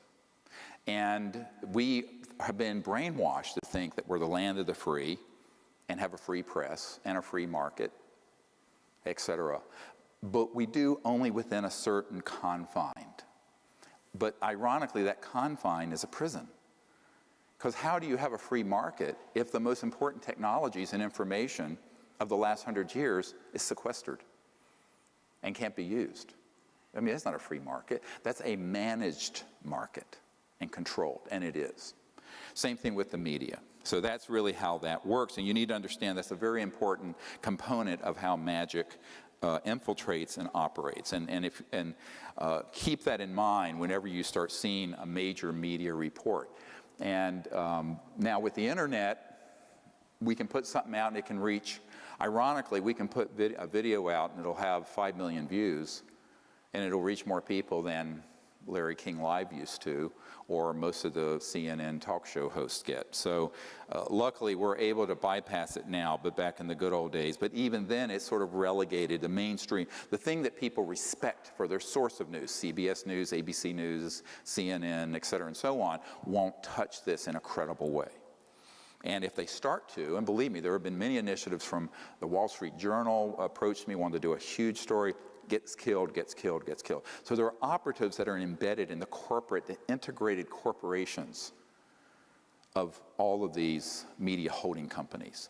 And it will not make it out. And that has been my experience to date. I'd love to be surprised. Now, that then brings into the question of what about the rest of the sectors? And someone at the break brought up this question of funding. Because I mentioned towards the end, well, there's $8.5 trillion now that's unaccounted for. Trillion, not billion, trillion. A trillion is 1,000 billion. So in other words, it's a lot of money. And unfortunately, it isn't as obvious as it seems. And this is where, take the children out of the room. Here's how this actually works. So you have, I mentioned, the sort of storefront with the military-industrial unacknowledged special access projects. And that's, you can kind of steal, several billion dollars very easily that way. And each year, I estimate, out of the Treasury of the United States through these operations, is between 100 and 200 billion dollars. Not, a huge amount, but if you look at the military, intelligence, Homeland Security, FBI, and there are other people. There was a undersecretary for HUD for Bush, George H.W. Bush, who discovered that HUD money, housing and urban development money, was being siphoned off into these black projects. And she started to blow the whistle on it. She got fired. So one of the things you have to begin to get your mind around is how the unacknowledged special access projects can penetrate not just the intelligence and military, but other agencies, and then siphon off funds. And you get a trickle here and a trickle, and it becomes this huge river. Now, there's another second and very important way that funding happens, and that is through monetizing products. Now, what do I mean by that? Let's say that you're Bell Labs back in the old days, or some of these other large corporations, and you're studying under U.S. funding contracts in these unacknowledged projects a technology, and you figure out, oh, this is really what you can do with an integrated circuit and miniaturize it. Or this is what you can, these things we collected off the desert floor in 47 were these little fibrous things that you put a light at one end, boom, it's perfectly transmitted to the other, fiber optics.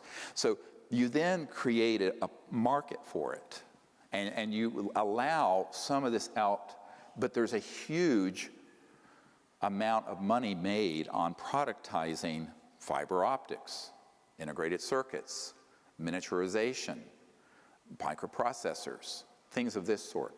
So there are spin-offs, and those spin-offs make an enormous amount of money for those companies, even though we, the taxpayers, paid for the R&D, and those folks really didn't invent it, but they benefit from it, from the corporate level. So that enriches the corporation so that it can then self-fund through licensing and productization things that were actually funded by the taxpayer. Now, Big Pharma, the pharmaceutical industry, does this all the time. They take stuff that's being funded at NIH or through university grants. The breakthroughs happen in basic science. They then take it one step further, patent it, license it, and next thing you know, a course of chemotherapy costs you $250,000. That's how it works, like rituximab. So, but that's been done with these high-tech programs since the 40s and 50s. So that's a huge source. So then they have their own funding. But now you can see how they can lift off the reservation away from government even more because they're more independent, corporate. Then there's the banking sector, and this is the big one. You know, the Federal Reserve Board basically just invents money out of thin air. When we had the financial crisis a few years ago, in the mainstream Wall Street Journal, it was admitted they basically injected $17 trillion into the banking sector. Trillion. TARP was a small part of this. 800 billion, not much. This is 17 trillion. They basically at no interest gave $17 trillion to the gangbanksters, I call them. They are gangbanksters. And those guys who have integrated, if you look at the corporate nexus between the banking and financial sector and these large corporations and these government agencies, there is a nexus that gets woven. And the real power is really in the financial, macroeconomic level. And they basically can fund whatever and whoever they want and can move money around virtually with impunity. They're too big to fail. And at this point, there's a joke that if you think they're being regulated, this is a joke. So the gangbanksters have learned how to use that system, and they have investments and interest and startups, whether it's the Blackstone Group or the Carlyle Group, and this, private banking at J.P. Morgan Chase, and this and that and the other thing. And so there's this whole labyrinthine system that involves the banking sector. And then there are covert parts of the banking sector. I'll tell you a story of a man who, back when I was working on this, and they'd made another run after I said no to the head of Army Intelligence when they wanted to buy my silence with $2 billion in slush fund money. I was taken to the Wrigley Mansion in Phoenix one night, and it was a late night meeting, maybe 10, 11 o'clock, and there was a whole group of people. It was like a conference for boardroom in this mansion. And around the table were a whole bunch of suits, and most of them were corporate, a couple government.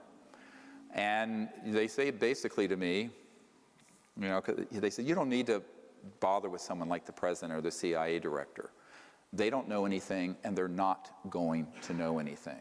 You need to be meeting with people like, us, who do WFO, work for other programs for the government. And there are certain orders of Jesuit priests who are involved with technology transfer policy. I said, what? I thought they were on drugs. And it turned out every word they said was true, and I was just listening. Be an interesting movie, wouldn't it? Anyone has cojones to do it. Then they started, this one guy pulled me aside, and he said, you know, we've checked you out. You're a doctor. You have good credit, good income. Take out as many platinum cards as you want. Give them to me. We will then zero out the account balances every month. So you can spend several $1 million a month, and we'll just zero it out. Now, you put me under sodium penalty. This actually happened. And I said, well, then you would own me, wouldn't you, Jim? He says, oh, don't look at it that way. We're here trying to help you. I said, no, you would own me. This is fraud, banking fraud. And he says, no, well, you know, just look at it as a friendly hand helping you out. I mean, it's friendly, you know. Devil with forked tongue.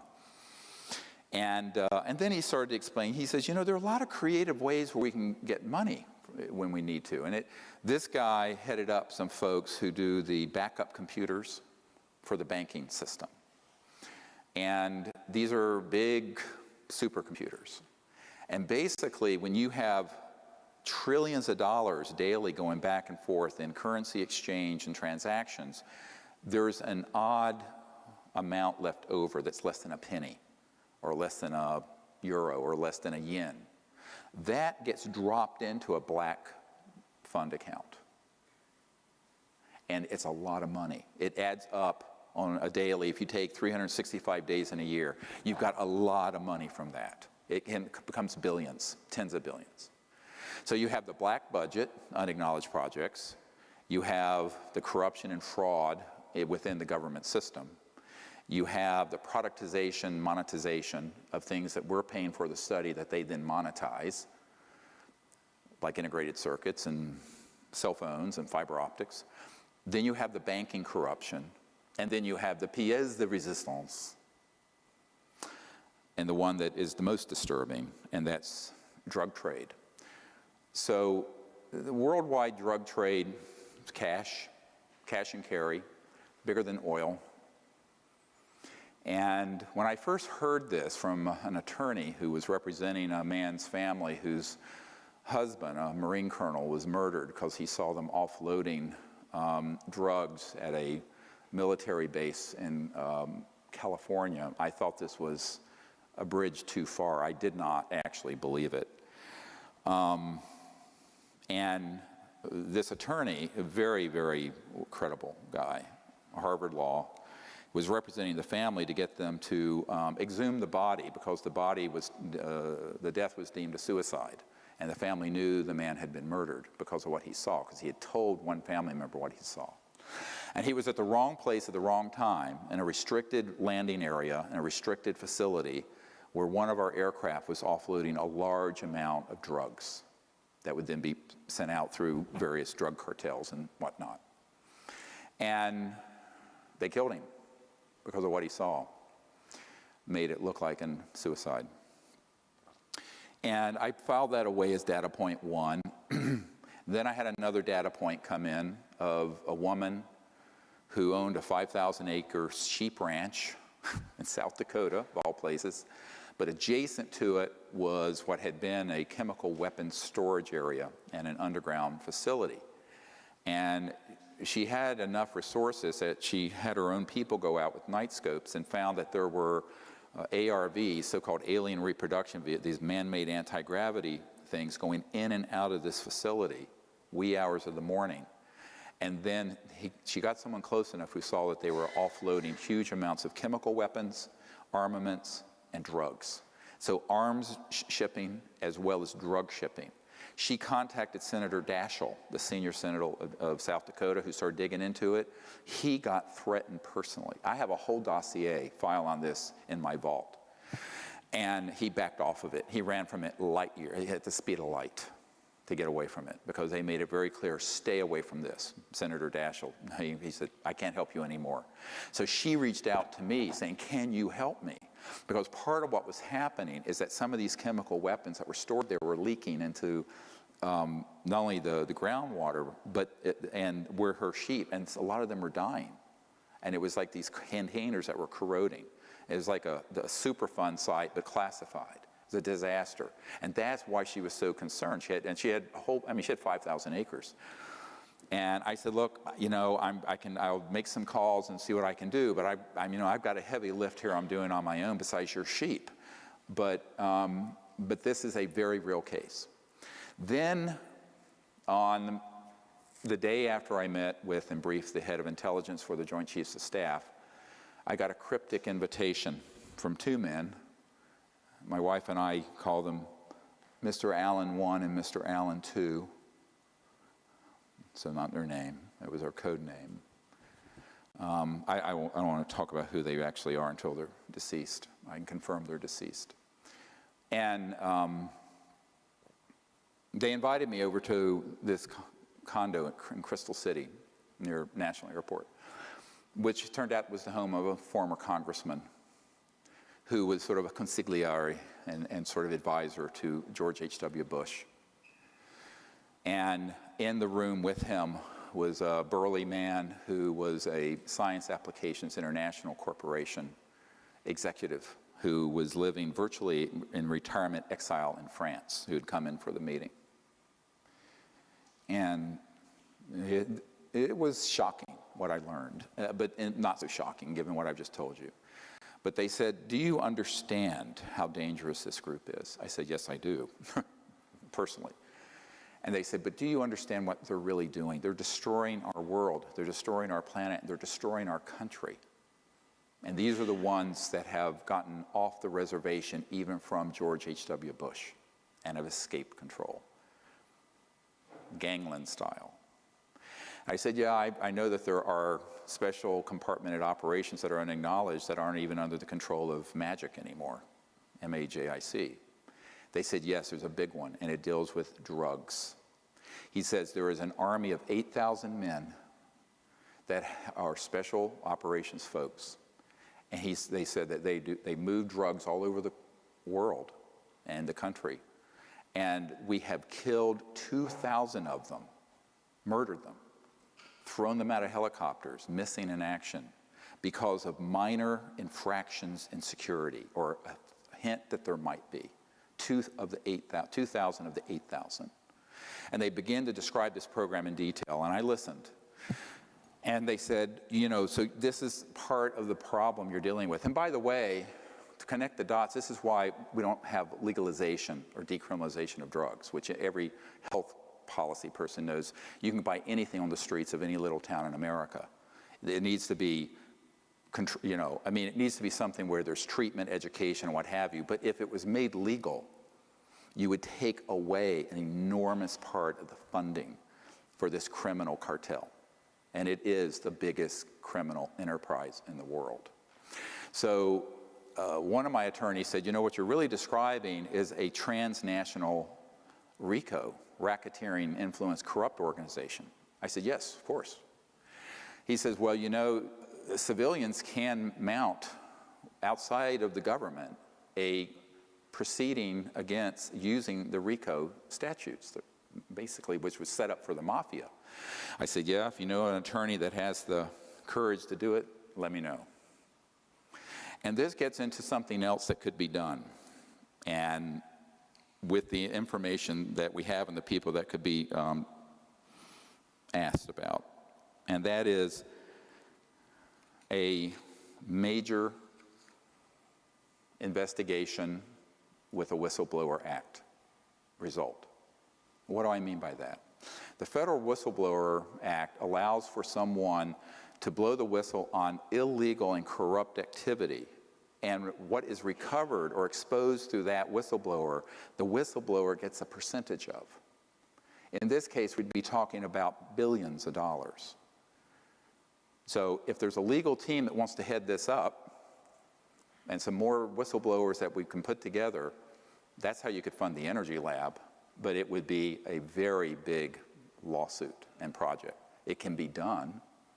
if there's anyone who has the wherewithal to do it. I've mentioned this to a few attorneys, and then when they find out who you're really taking on, they go, no thanks, no thanks, no thanks. So it's all about courage. You have the courage to take on this sort of Fourth Reich that's really running these projects, this neo-fascist transnational security state. But that is another big part of the funding mechanism. And there are others, but these are the big pillars of how you get funding for an unacknowledged special access project. It isn't nice and it isn't pretty, and then it ends up doing things that are completely out of the control. If we go to the next document from Prince Hans Adam von Liechtenstein, this is going to get heavier and darker for a little bit until it gets better. Just bear with me. And, you know, I don't know if you know who this is. Liechtenstein is a big banking empire. And kind of they funded a lot of Adolf Hitler's work. And the crown prince is their king. So this is a man that I've met with and known for a number of years. I think this is dated 1994. And Hans Adam von Liechtenstein, the first time I called, I was asked to call the castle. His butler or someone picked up, and then he was immediately put on, and we talked, and he says, well, I don't want to talk on the phone too much, but we should meet. And these letters, this and you can go to the next one also. It was maybe a month later or something. Was from the castle, Vaduz, and this is the actual letters. He basically said to me, you know, let's get together, and I think he was wanting me to come to Europe, and I said, well, I'm too busy, I'm working as a doctor, and then it ended up, and although it's not reflected in this letter, he came to New York and stayed at the Four Seasons Hotel there in Central Park, and so he invited me over, and I had a meeting with him, but he says, from what I know of your assessment is correct about the group, this cabal, which is controlling the issue we discussed, UFO. I suspect they have very good reasons not to inform the public, and therefore I am highly skeptical about your chances of success. But he still wanted to meet. So I said, okay, let's meet. So this is where it's going to get into some shock and awe. In 94 in July, I go up and meet with him at the Pierre Hotel, Four Seasons. And the reason he didn't think it could succeed is that he told me the ETs wouldn't allow it. They wouldn't allow disclosure to happen. I said, excuse me, we're making contact, and it's clear that, you know. He said, well, let me tell you what happened. So he was involved with a lot of UN programs and also with George H.W. Bush, the first President Bush, and a man at the UN named Pérez de Cuellar, who was the Secretary General at the time. I had done briefings with the predecessor, with the one after Boutros Boutros-Ghali. And he said to me, the reason I, on the phone, told you that it wouldn't be allowed isn't that it wouldn't be allowed from the point of view of the government, but the aliens won't allow it. I said, well, that's ridiculous. I mean, since we've been talking, we've gone down to Mexico, had a craft come out. I said, they're obviously wanting to make contact if we do it in a peaceful way and not a military way. He says, well, this was attempted before you started your organization. I said, what are you talking about? He says, well, in November of 1989, in the fall of 1989, President Ronald Reagan, Mikhail Gorbachev, Pérez de Cuellar, and himself, this guy, and others met on a committee, very sensitive and classified, to organize basically what I did with the Disclosure Project, to announce that we weren't alone and end the secrecy. And he said what happened is that Pérez de Cuellar, the Secretary General of the United Nations, was coming back from a 3 a.m. late night planning session for this event when he was abducted by aliens from his motorcade in Manhattan. And I said, oh, really? And he proceeded to tell me the gory details of what happened. So Pérez de Cuellar was taken somehow out of the motorcade onto an ET craft where he was threatened by the ETs and told, if you disclose this information, we will abduct every world leader involved, including the President of the United States. Now, this is from a person who was at the table for this planning session. To my ears, now to you. And I went, oh, come on, really? And he said, yeah, it blew up like an atomic bomb in the Bush White House. Subsequently, I found out that up at Kennebunkport, there were all these UFOs zipping around when Bush was up there out on his cigarette boat. And they didn't realize they were ours. So now we're getting into false flag 101, up to and including being able to deceive members of MAGIC. And it took me a long time to get to the bottom of this mystery. Now, people like Bud Hopkins thought it was a real abduction case. And I looked into it, and I found out that if you go back to the Roswell event, there was a red-headed sergeant who was the badass guy who threatened to kill everyone, all those ranchers who saw this thing crash. His son became a part of MAGIC security, this renegade group, this splinter group, who was involved with abductions and stopping leaks within MAGIC itself.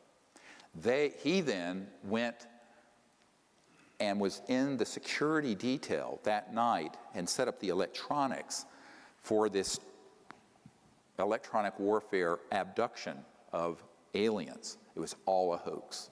It wasn't ET at all. It was 100% military ops. And so we're going to get into this in a moment, how these operate. And so Paris de Cuellar, of course, not knowing about that end of the classified world, and I would say Papa Bush neither, thought it was actually ET. And it blew up, as I said, like an atomic bomb in the Bush White House. Gorbachev, they pulled the plug on the plans to do disclosure and end secrecy in 1989 at the end of the Cold War. And I think it's strange that in January of '90, 2 months later, it's when I had a contact event at my house in North Carolina with an ET and that said basically, pick up what you've dropped. Do this, what you left and behind as a teenager. Pick this up again. Someone's got to pick this up. But maybe that's a coincidence. But Paris de Cuellar thought that that was an actual alien abduction. And I said, well, with Your Highness, with all due respect, there are technologies that would facilitate this kind of deception. And the military term, so you know it, is a false INW, or a deceptive INW, indication and warning. And it's basically like the Gulf of Tonkin event in Vietnam. You basically exaggerate or hoax an event that then manipulates policymakers. So this was the ultimate takedown of official disclosure, which was about to happen in 1989. Got it? 26 years ago, November 1989. So here we are in 2015, and it took a lot to piece all this together, and I began to look into what the electronics were with this and what kind of technologies they might have. And one bit of insight that the prince had, he said, so he told me that the reason he was funding the abduction groups is that he was convinced that there was an existential threat from outer space. That's been the Sub Rosa plan since the 56. And that he wanted people to hate the aliens enough to pay the blood and treasure of World War III. And he also wanted it to be eschatological, where it would result in the end of the world so that Christ would return and the good folks would go up in a flying saucer, I guess, with Christ. Now, this is what he was telling me. I'm just listening. And I'm going, whoa, this is like, woohoo. And he was completely convinced that this is what needed to happen. This sort of end of the world eschatology is the study of the end of the world event, and that's why he was putting so much money in and providing so much funding to Mac and David Jacobs and Bud Hopkins and all this. And he told me, he says, I'm going to stop funding John Mack because he's become too positive about contact, and I only want to fund people who are going to put things out there that scare people and make them hate the aliens. He said this. So I went, oh boy, now this is connecting a dot that all of you better listen to very carefully. It's the last thing you learn today. And that is that there is an overarching agenda that was hatched in the 50s. Remember that psychological warfare document and its value? That was hatched in between 53 and 56 to create the specter of a threat from outer space that does not exist. Werner von Braun stated on his deathbed, and we have the testimony of his assistant, that and said, they will first have the Cold War, then we decided there would be nations of concern, then global terrorism. We have this testimony from before 9/11. Then that would be followed by threats from outer space. They'll start talking about asteroids and things of this sort, but the ultimate one they're going to play is the alien threat, and it's all a lie, and it's all a hoax. But in order for the lie to work, they have had to create a body of disinformation, false information, and frightening scenarios, and actual events that would be convincing to our policymakers like Reagan, convincing to the average person, and to the UFO public that consumes videos, entertainment consoles, movies, etc. And that has been the 50 to 60-year plan. Don't forget that no less a figure than Douglas MacArthur in his last address to the Congress said World War III will be interplanetary. So they have been wanting to provoke an interplanetary conflict for as long as I've been alive, and I'm no spring chicken. And, all right, so this gets into a huge problem of how people consume information and can be manipulated through fear. Because if you look at the roots of human warfare, the early days, and even today, it's people abducting a tribe's women, raping them, abusing them sexually, etc., and so on. This is all stuff that they are simulating and saying that the ETs are doing through these abduction scenarios. It is 100% being done by military special operations that are this paramilitary force. And this is the deep end of the pond. Now, when I discovered this back in 1994, now this is 21 years on, I was told by someone in the intelligence community, don't talk about that, because that's what's really dangerous for you. And it's also what will discredit you, and it will also cause them to hate you the most, because you're defanging their whole war plan. The next big war is not terrorism, it's interstellar. And if you expose that it's a hoax, it takes all the steam out of their plan. I said, yes, but if we don't, we're cooked, because there's no way you can have war that's interstellar and survive it. It'd be worse than mutual assured destruction, because the technologies are 1,000 times worse than a hydrogen bomb. So I said, look, we're going to have to figure out how to deal with this. And the only way I know how to do it is put the sunlight in there and let people know what the truth is. So a man came along. If we go to the next slide. And you probably have seen this. It's up on our website. When we first put it up, it had over 600,000 views. The next day, the intelligence community went in and said there were 6,000 views. By the way, if you believe the metrics on Google and YouTube, I have a bridge to sell you. It's all can be manipulated because it moves you down the search engines. So when this hit, within a couple of days, had 600,000 views.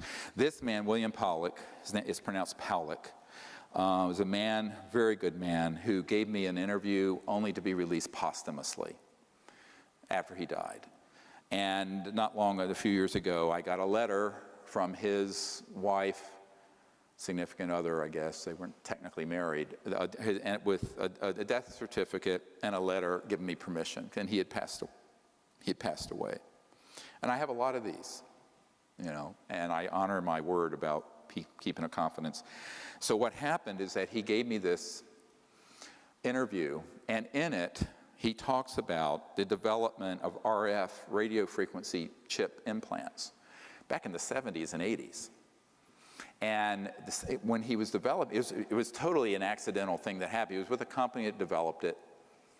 He then got called into the CIA, and they started doing special programs for the CIA to develop it. And at a certain point, Siemens in Silicon Valley manufactured 2 billion of them, with a B, of these RF chips. And the way they work, I mean, they can be so miniaturized, you could eat something with it, it has a radio free, and it can transmit not only where you are, but the really advanced ones have a neurophone capability to control thought and behavior. Very sinister stuff. So you can actually do a lot of psychological warfare with these RF frequency chips. Now that was the early stages in the 70s and 80s. Now you figure, 40 years later, they're more and more and more and more sophisticated. And as I've watched the whole UFO subculture sort of get involved with this whole fascination with abductions and implants, I went, yeah, but EG&G is on one of the plants is on the edge of the Area 51. They're the ones manufacturing the implants that you're taking out of these abduction victims. Absolutely. They're not coming from outer space. They don't need that.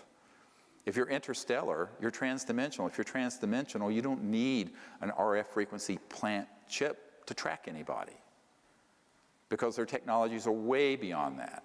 I said, this is human, 100%. And you better wake up. And so Powlett gave us this interview, and it was one of a dozen data points that I began to accumulate. And then, not many years ago, I get a document, the next one, which is chilling.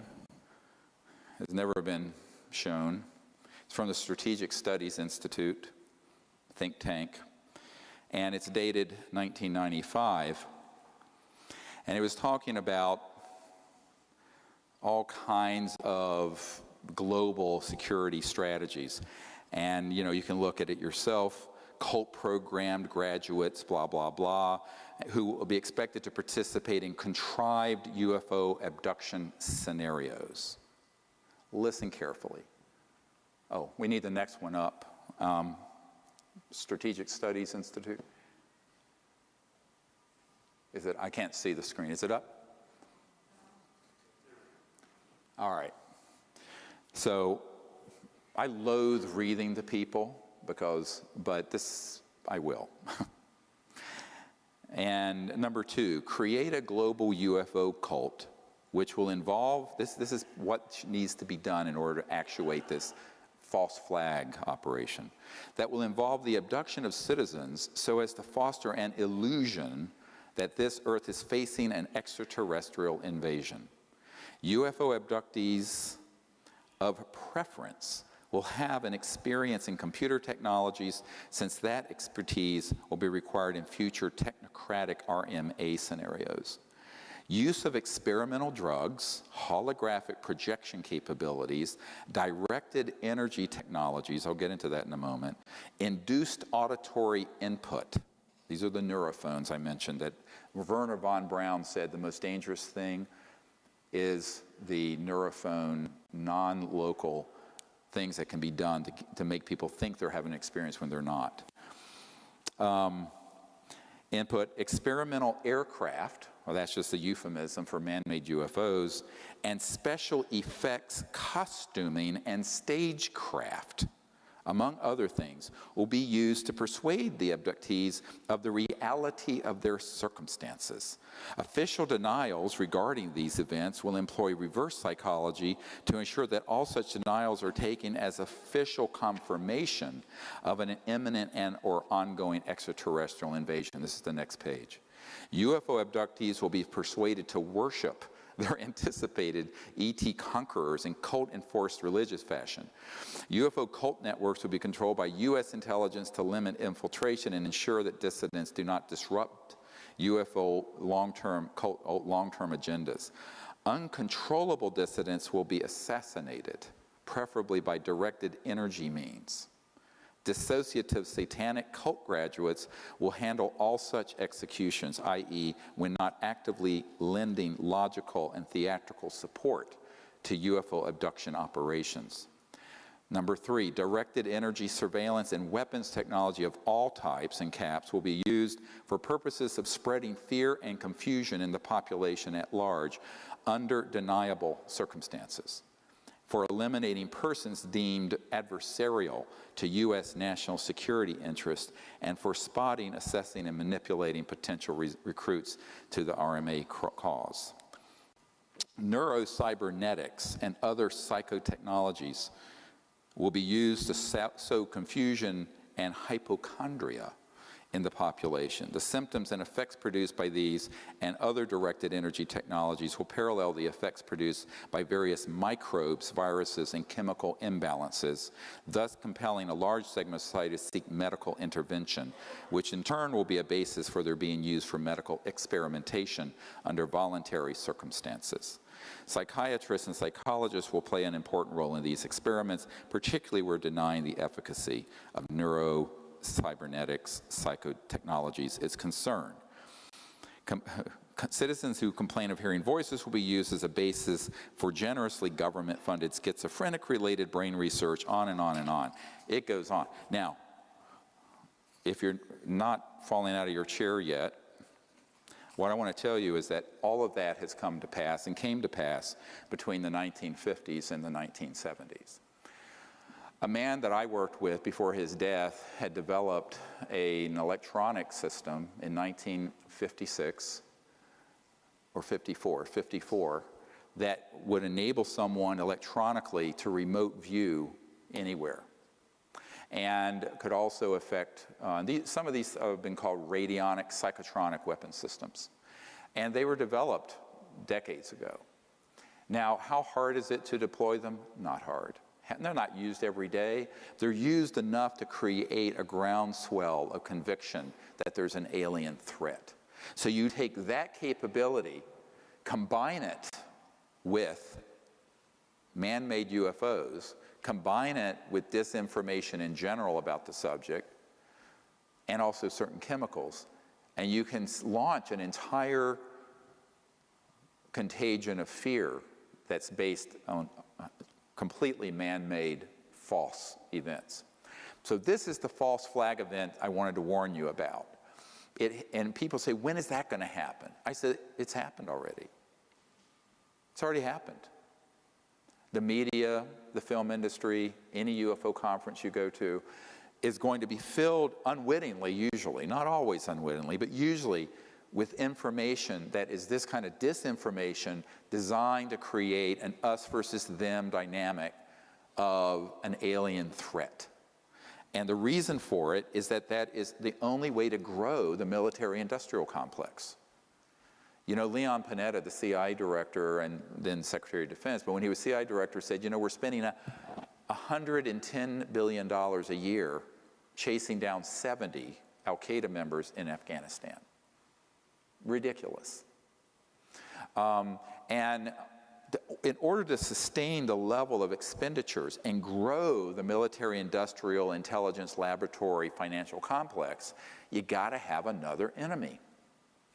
And as terrible as the terrorism threat is, and it's real, it's nothing compared to what they could do, like in the movie Independence Day, where they stage an attack using man-made anti-gravs that look very ET, with this kind of technology, that there's a threat or an attack on Earth. So, heads up, Wernher von Braun, on his deathbed, warned that this would happen and it would be hoaxed.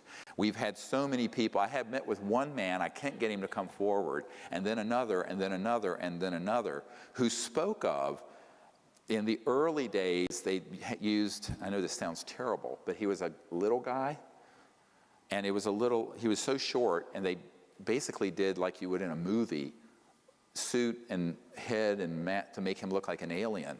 And there would be military choppers nearby, but he would be on one of these flying discs, man-made, and go in and with a chemical canister and some electronics, abduct people.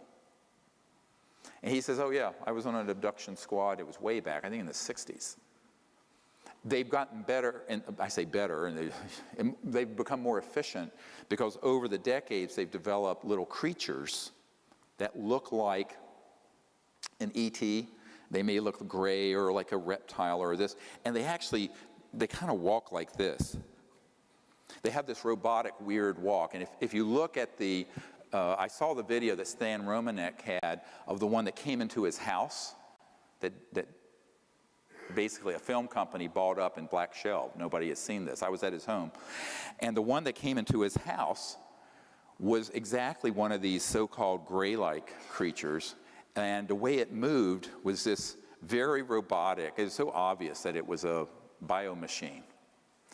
And if you go into the brain, it is physical.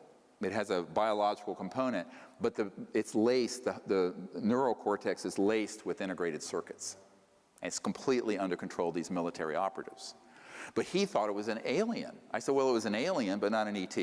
So I used the word alien, which has a very xenophobic ring, to connote the man-made ones, and the ETs are the ones that are interstellar. The aliens that are man-made are ones that are completely under the control of these paramilitary operations. And the stagecraft, if you use the language of this Strategic Studies Institute document, is so good that it would fool anyone. The president, the CIA, you could abduct, and they did. They abducted Paris de Cuellar out of his limousine using this stuff, and he thought it was ET. And that's why they killed the initial plan to end secrecy at the end of the Cold War. Gorbachev was on board, Reagan was on board, Paris de Cuellar, head of the UN, Prince of Liechtenstein was involved, et cetera, and so on. Killed it. Now we're getting, this I know is where everyone's going, can this man have lost his mind? Every word I'm telling you is true. This is the heart of the secrecy. How do you convince people there's another species to hate? Now, they actually took this from the playbook of Adolf Hitler. The way they conditioned the population. How'd you get a very, I mean, in the 20s and the early part of the 20th century, Germany was the apex of culture, erudition, progressivity, intellectual pursuits, et cetera, and so on.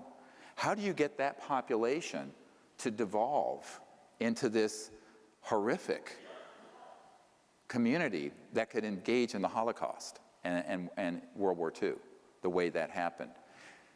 Psychological warfare. So the psychological warfare masters that were involved with the German attempt at Nazism got pulled into the OSS, thence that became the CIA, and they reside today within this unacknowledged transnational, deep national security state. So that's exactly the problem we're facing. It isn't pretty. Yeah, I've tried to summarize it in these 3 or 4 hours as best as I can, but it's the truth. Now, as Gloria Steinem said, the truth will set you free, but first it might piss you off. And I think, a lot of people, when they learn that this is what they've been involved with, people who've done research on this subject, get quite irritated because they begin to realize that almost everything you know about the subject is not true about why they're here. Now, what I've learned is being head of the CE5, global CE5 effort. Let's go to the next one. It's a very interesting thing that came out not long ago. It's from the Daily Mail in the UK, but it was an article about this new electronic warfare system. And I actually talked about this 20-some years ago, but they're just now bringing it out, and it's kind of almost like Star Trek, but it's something you can put up that basically knocks out all electronic communication. You have the next one? And it just gives you the idea that if this is being reported in the regular media, or even tabloid media, this is at least 30 to 40 years old. This.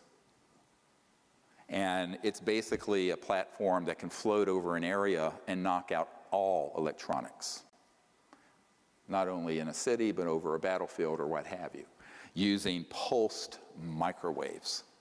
Now, this is not talking about scalar. This is pulsed microwaves. But when you pulse microwaves in a certain way, it can cross over into this longitudinal effect, and it can have an enormously destructive result. And this was actually getting reported. So if this is being acknowledged in the media, it means that it's at least 5, 6, 7 generations old. So in other words, this is not state of the art. Anything that's acknowledged in the mainstream media is going to be old technology. And the really state-of-the-art stuff is highly classified, compartmented, and unacknowledged, most of the really amazing stuff. So this brings us to, how do we get out of this conundrum? And if you put up the next one. I just want to share this. I shared this in my London presentation last month, or in September. And this is the French initiative. And you see the date on it. This is by far, we're about to release all of this with a report on the internet, document ever generated by a government on this subject. Urgent, 16 January 2007. The French government had decided to reach out to us to make peaceful contact with the ETs and bypass this entire unacknowledged world of cloak and dagger nonsense. And so through a series of meetings that happened over 3 or 4 years, this Dr. Moran and his people, a very senior guy, an admiral and PhD scientist, also a medical doctor, with the Ministry of Defense. This is an official Ministry of Defense letter to me and a few other people about this project. And what they wanted to do was to have the protocols established, and with this document came an entire separate attachment that had all the research and equipment that would be needed to do a friendly diplomatic contact with these civilizations in France. And so we cooperated with that. This was something that was not talked about until September. And I referred to it some years ago. Those of you may remember, I talked about a major G7 country whose Ministry of Defense was reaching out to us to make peaceful contact. This is it. You know, I'm speaking of it now because that government left. It was Sarkozy, the President Sarkozy. And enough time has passed that I feel like I can talk about it without too many ruffled feathers. There's still going to be ruffled feathers with this. But importantly, what you have to look at with this document, and it's basically an explanation. If you look at the translation, we had expected to do an event sooner and it kept getting delayed. And the delay was because of, as it says, politics. And there were people interfering with this attempt to go out and have a team of folks with the air support, security support, and have, like in Close Encounters of the Third Kind, a contact, a landing, or a near contact event under the official auspices of the Ministry of Defense of France. Now, when we started going back and forth with this communication, of course, everything I do is monitored in real time. The French ambassador to the United States got a very nasty phone call from our intelligence community and saying, "What the hell do you think you're doing?" And they really cussed him out. And he said, "Look, we're doing this, so we're a sovereign country." And basically what was said back to him was, don't do it anywhere near U.S. assets or U.S. airspace or U.S. territory, or you'll be in big trouble. And the French got very irritated by this. They said, we'll be completely within France and it's none of your business. So obviously there are elements within MAGIC in France who have run interference to interfere with this process.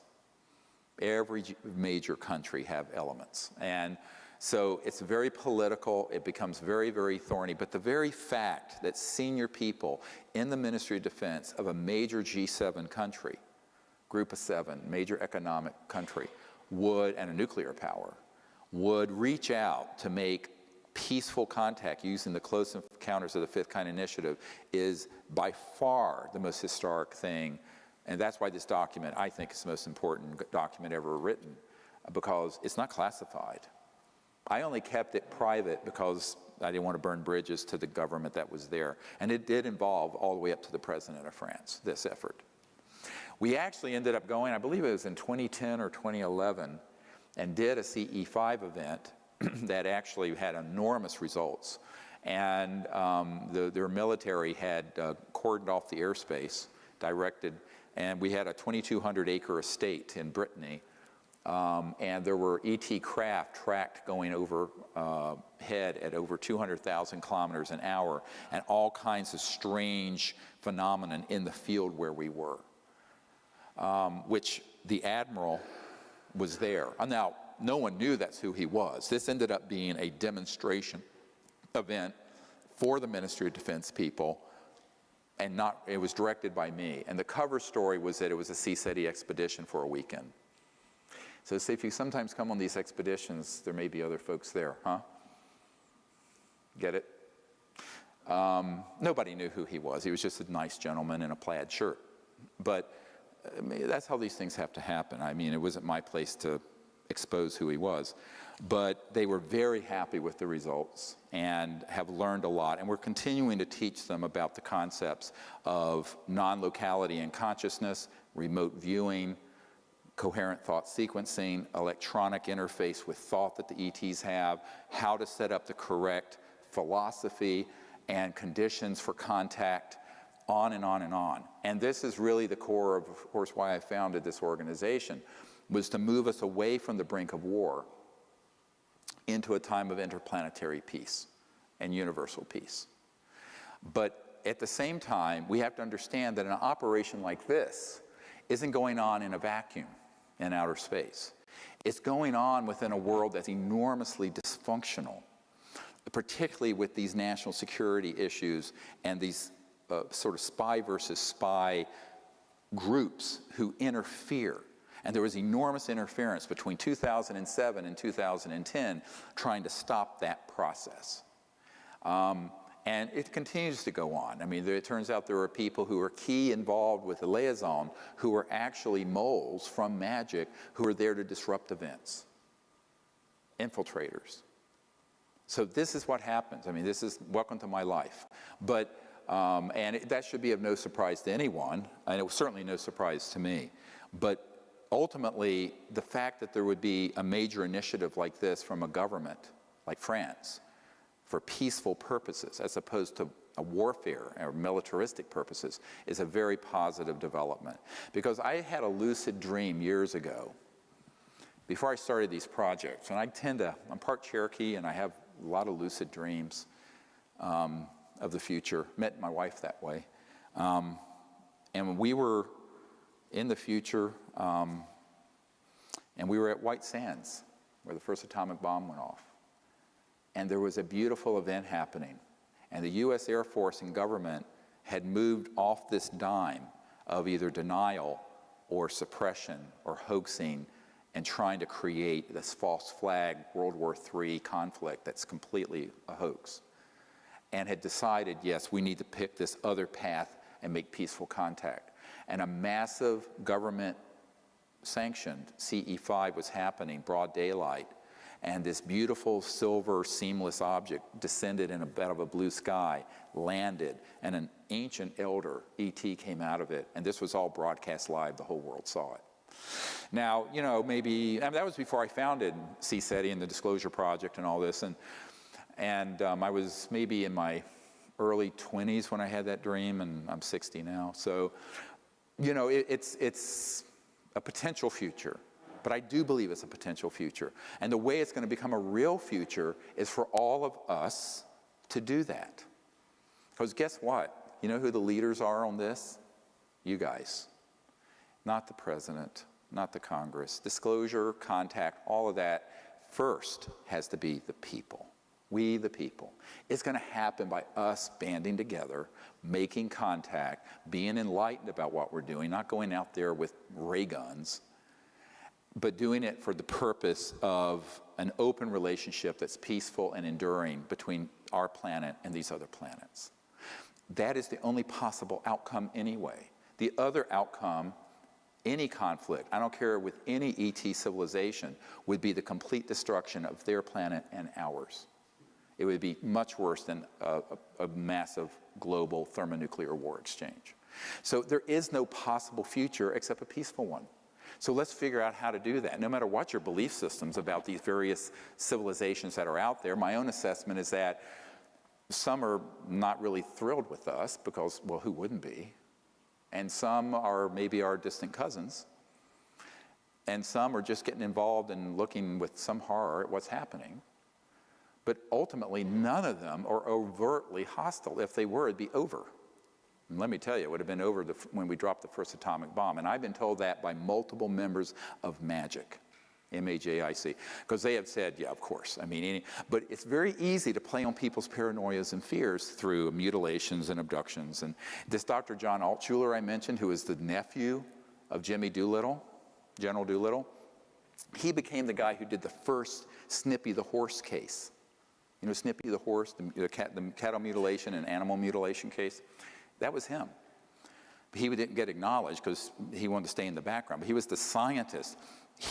I was staying at his home outside Denver, and he said, absolutely, that case was military, made to look ET for the purpose of scaring the hell out of people. I said, really? He says, absolutely. And then I met with a man, it was an accidental, the universe works in strange ways. I'm sitting on a flight, flying, I think from Colorado or New Mexico to the East Coast, and the guy sitting beside me says, oh, I said, well, I'm a doctor. And he says, well, what are you doing out here? I said, well, I actually do stuff with UFOs. He says, oh, you're kidding. He says, let me tell you. And he owned a 250,000-acre ranch in northern New Mexico. And he said, let me tell you what they're doing to my cattle. And he said, but it is not alien, it's humans. And he had night scopes. He was a very wealthy man. And he said, these guys are coming in there with special silent helicopters, and we have them. My military advisor was on a ship where one landed in a fog, and they couldn't see it. They said, where is it, where is it? They said, look up, it's right above you, and there's no sound. Completely quiet. He says, and we caught them red-handed doing these mutilations on my cattle. And he instituted a lawsuit against the U.S. government, but the group doing it was an unacknowledged group that's extra-constitutional, and the U.S. government said, we don't know anything about it. And the government people who said that were telling them the truth. See, this is real plausible deniability, right? Because they can honestly say, we don't know anything about this.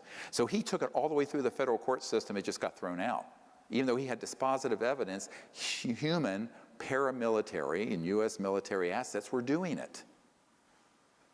And, I've shared this with Linda Moot-Howell and others. An alien harvest, I said, alien baloney. This is being done by people who want to scare the hell out of the public as part of this psychological warfare that was launched in 1953.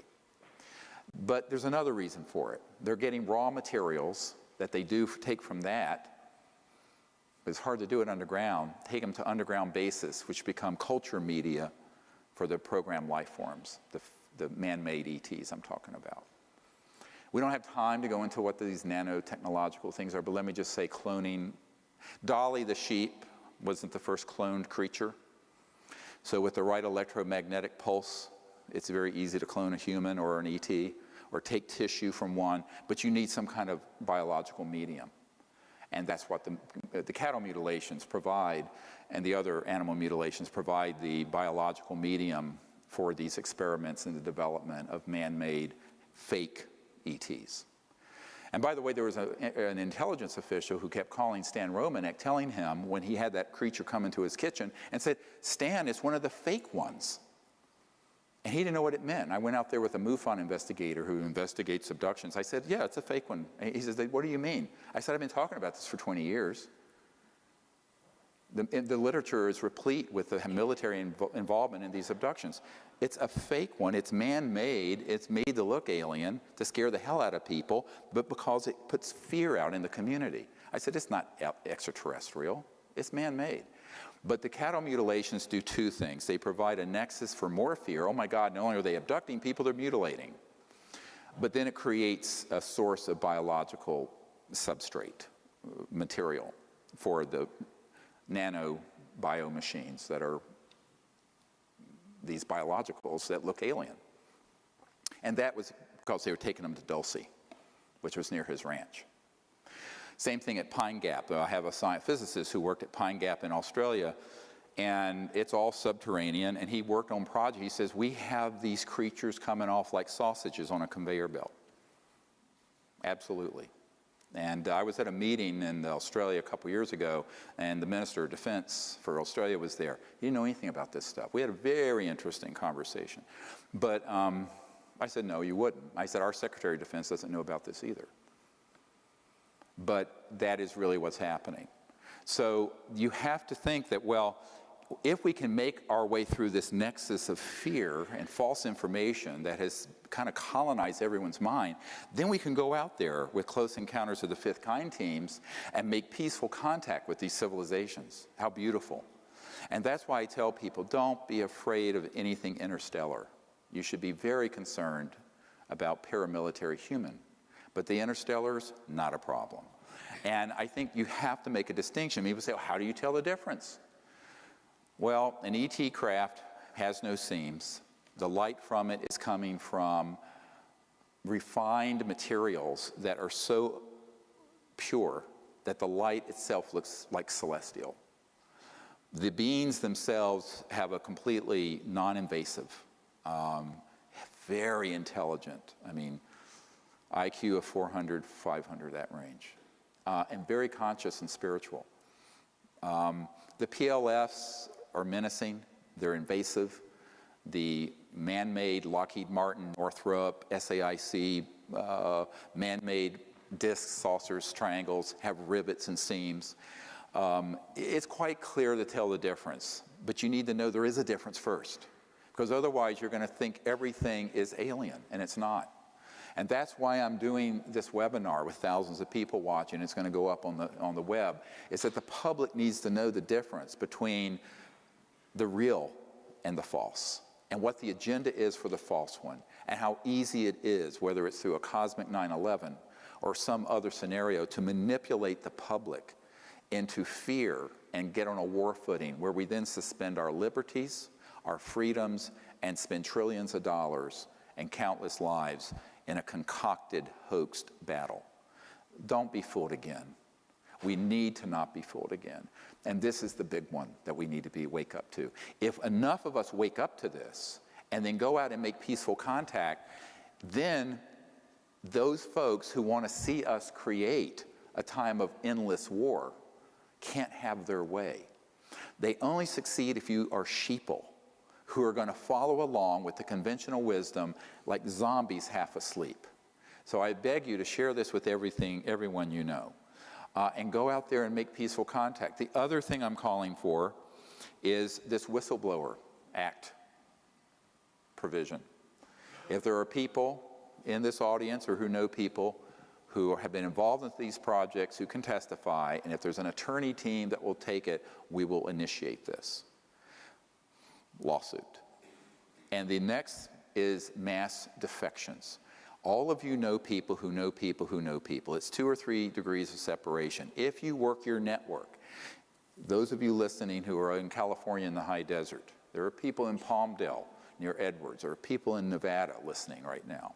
You network in your community and you find people who are at these facilities that I named. And unfortunately that document didn't make it, but listen to it and if they've worked on these projects related to ETs, UFOs, PLFs, program life forms, anti-grav, you may defect with impunity under the National Security Act of the United States. Why?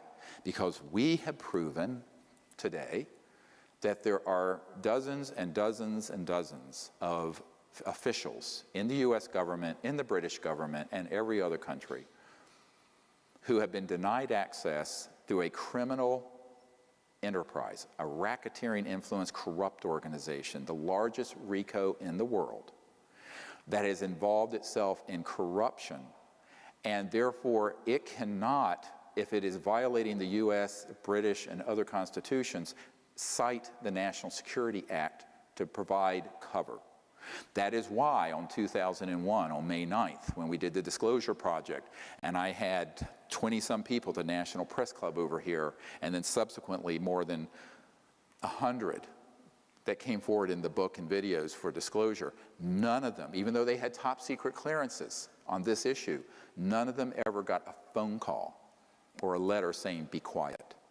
Because we had proven between 1992 and 2001 that this is an illegal, unconstitutional operation. So anyone listening who has a family member, a friend, a neighbor, someone you can network who's been in those projects or are currently in those projects, contact me at our website, Sirius Disclosure, SIRIUS disclosure.com.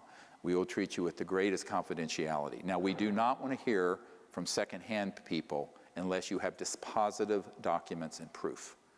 Only firsthand, people who are there and who can prove they're there. So you'll have a DD-214 from the Department of Defense, you'll have badges from your corporate access, you'll have stuff that can establish it. And that's what we require. But those folks need to come forward in a next wave of disclosure and defect from this criminal enterprise. Many of you, I'm addressing you now, don't know you're in a criminal enterprise because the way compartmented intelligence works, you have a guy at this desk doesn't know what the guy next to him is doing because it's special compartmented intelligence, top secret. And that's the way it works. They're in what are called silos.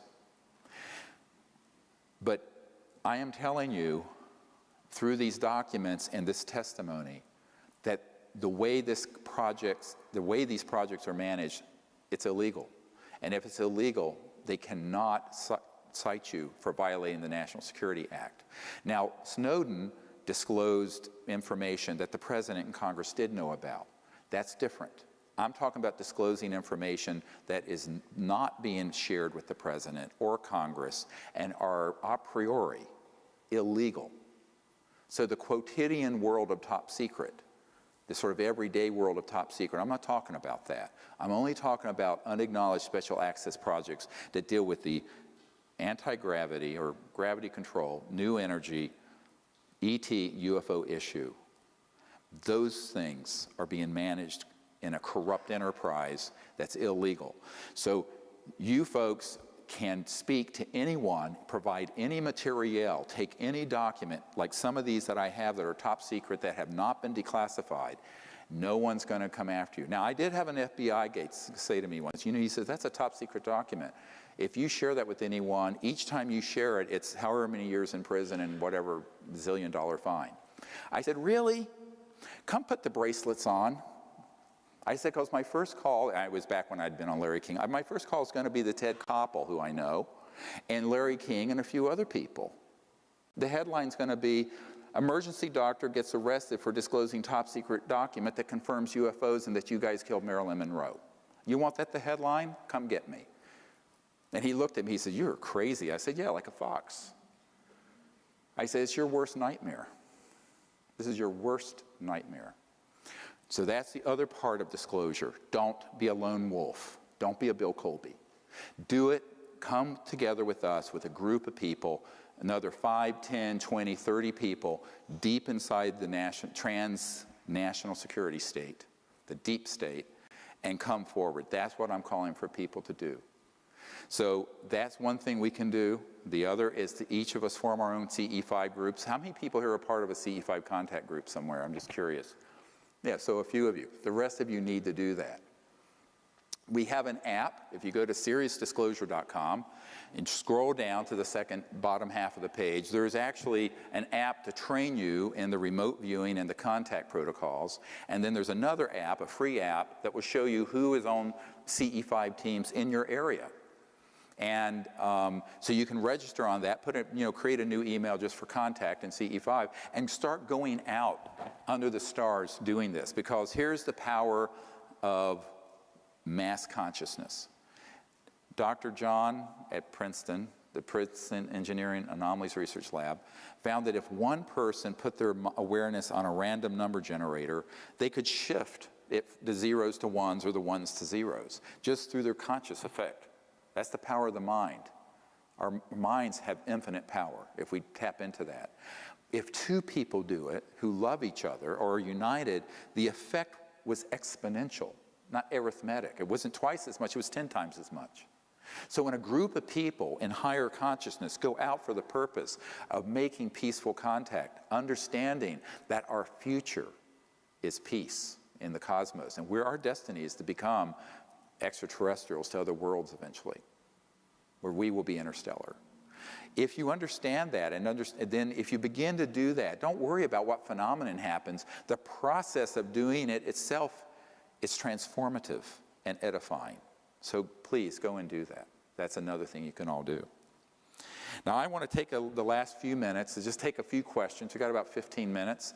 And anyone who has a question in the audience, if you can just yell it out and I'll repeat it so everyone can hear it. Yes, Simeon.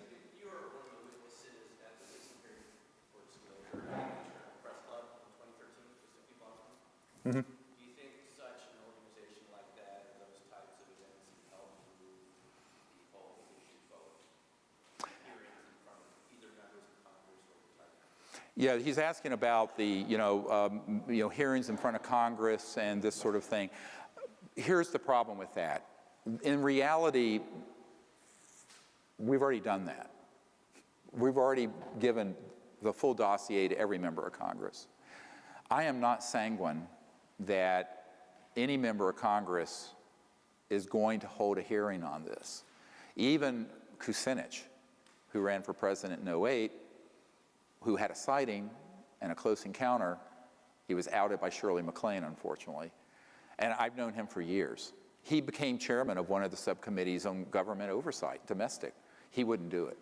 Because the social opprobrium, condemnation, critical, ridicule, is so great on this subject. It's more likely that more and more people defecting and doing it through the new media and the internet would create a tidal. Now, at some point, either a contact event will happen that cannot be suppressed, or enough critical mass of people, a new wave of people defect where it just reaches critical mass. But for the president and the Congress to do it, they will only step in after we've done the very big heavy lift. So I think disclosure is in our hands, and in my opinion, in a sense, we've already done it. The majority of Americans believe we're not alone. 43% of Americans believe we're currently being visited by ETs. 2/3 of the public believes there's intelligent life out there, and we've been historically visited. So in a sense, when I started the project, the numbers were like 25%. So in a sense, we've won that issue. It's when people talk about disclosure, I say, well, in a sense, we've already done it. What hasn't happened is official disclosure. But the problem with official disclosure is that it's rare to find a politician who has the courage to make their way through the condemnation, the ridicule, or the threats. And the threats are serious. And that's why we had such great hope that Clinton, and by the way, when Lawrence was hosting, when we were doing this briefing for President Clinton and Hillary at the Rockefeller Ranch, you know who stood up and stopped it? Hillary. She said, it's too dangerous. We don't want to hear anything more about it, and we're not going to pursue it. So President Clinton took the briefing, this huge thing I put together, and kept it in the private quarters of the White House, in his bathroom, actually, to read. And he would occasionally bring it out. There was a person who used to live at the White House who's a friend of mine. And he says, yeah, he'd bring it out into the living room, and he went through and he'd go, I know all this is true, but they won't tell me a thing, not a goddamn thing. That's what he said. So, I just think that, for the chief executive or the Congress to do it, we're going to have to create events, contact events. And it's harder in America than any other country, because this country is the crown jewel. It's not that Magic doesn't have subsidiaries globally, but this country is the crown jewel of the military, industrial, financial, laboratory, technology complex dealing with this. All other countries are an order of magnitude down in terms of what they have. And so for a president or a congressman to really go full bore at this, let's just say I'm not holding my breath. I'm calling for it. I think it'd be great if it happened. But I think we're going to have to do a lot more of the groundwork ourselves. The public, it has to be a mass public initiative, both making contact and bringing out more and more of these top secret witnesses before they will move off the dime. Yes, sir. Do you know who the leaders of Magic are today? Yes, I know a number. I've named a few. Some are recently deceased, some are still living. Like, Cheney's certainly a member. Papa Bush is a member. Some of these royal families have representation, but minor. All you have to do is look at the really top folks at the Lockheed Skunk Works, SAIC, Lockheed Martin. They're all involved. You know, you have David Rockefeller, used to be Chase Manhattan Bank. That, by the way, that's why Lawrence, who was his brother, who was sort of the philosopher king of the family, he wanted disclosure and peaceful contact. David, with the banking empire, was jumping up and down on his, well, I won't say what he told me, his toes, and was furious. You're saying that an officer of Lockheed, Northrop, or whatever, is a member of this group? If they're directly involved in the Skunk Works and the Cube, yes, they would absolutely have knowledge. And there are people within the military and CIA. I know people at the CIA who are a member of this group. And what's interesting, when I first did the meetings with the CIA director, about a third of MAGIC supported the concept of ending the secrecy and bringing this out. I've been told that the number is now 70% are in favor. And I've met with a number of them. They're more the younger generation. The problem is the other 30% would drop them dead just like they killed Bill Colby. So it doesn't take them, it's not a democratic system. It's who's willing to be a murderer, you know, who's willing to kill who.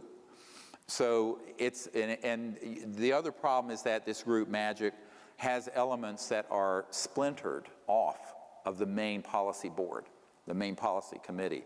So the folks who have gone off the reservation with electronic warfare systems, abductions, mutilations, those guys are in a paramilitary special operation, drug run. It's highly, and some of the people who are on the main, they don't actually have control over what those guys are doing. So people should get rid of the idea of some sort of top-down system. The architecture of the secrecy may have started that way, and much of it was under constitutional oversight with Truman and the early Eisenhower years. And then it went south. And it continues to go out of control, spinning out of control. So that's what you need to understand. Yes, sir? I mean, does this group conceive of themselves as, you know, people have talked about a breakaway civilization? I'm having a hard time getting my head around the end goal. Is it just endless warfare? Are they addicted to warfare? What is it? Okay, there are agendas within this group that are separate and competing, and sometimes they mesh. One would be macroeconomic global control. They want the oil system, the central utility system, and it's all a macroeconomic issue for those guys. Those would be more of the real politic folks like Papa Bush. Then you have the people who I mentioned are eschatologists. They would love to see a final battle happen that would result in the end of the world so that their Messiah or their Christ or whoever would return. I mean, they're religious nuts. I mean, they make the Taliban look like liberals. Then you have, well, really, then you have an element that are sociopaths who really like endless war. They love torture, they like destruction, they're addicted to it. And I've met with some of these people. They are true psychopaths and they're scary characters. And then you have an agenda that has to do with the fact that they're not so much still attached to the secrecy, but they don't know how to come clean without it being the biggest scandal in the history of the United States and many other countries. Because imagine this information coming out and being confirmed, and the world learns that for 60 years we haven't needed oil or gas or coal, that there have been all these things done. I mean, one of their concerns is that it could result in so much social instability they wouldn't be able to manage it. So there's a sort of inertia to the secrecy, a momentum, and it's very hard to stop it. So those are people who are just sitting on the fence, who are placeholders, status quo holders. And a man that was good friends with W, I met with him at the University Club over here, and he was sort of his advisor on nuclear power and stuff like this. And he said, you know, he says, I don't care if you're left, right, liberal, conservative, Democrat, Republican, when you get into that building, and we just down the road, he was pointing at the White House, you govern as a conservative. I said, what do you mean? He said, you do not want to be in charge when something this big happens and manage that change. I said, oh, I understand what you're talking about. I had an admiral who was in charge of CONUS, who was part of, and another guy named Admiral Harry Train, who became a member of MAGIC. You want names? I mean, I have a lot of names. And this guy said, well, CONUS is continental United States. security. And he says, my job is to maintain the homeostasis of the world energy supply, just to have nothing disrupted. That's why we're in the Middle East so heavily. He says, and what you're saying is true, this should never have been kept secret, it should come out, but I just want to retire from this command and go fishing at my ranch out in, I think it was Montana or Wyoming. He says, I just want to get out of this position. So, you have to, live in their shoes for a minute.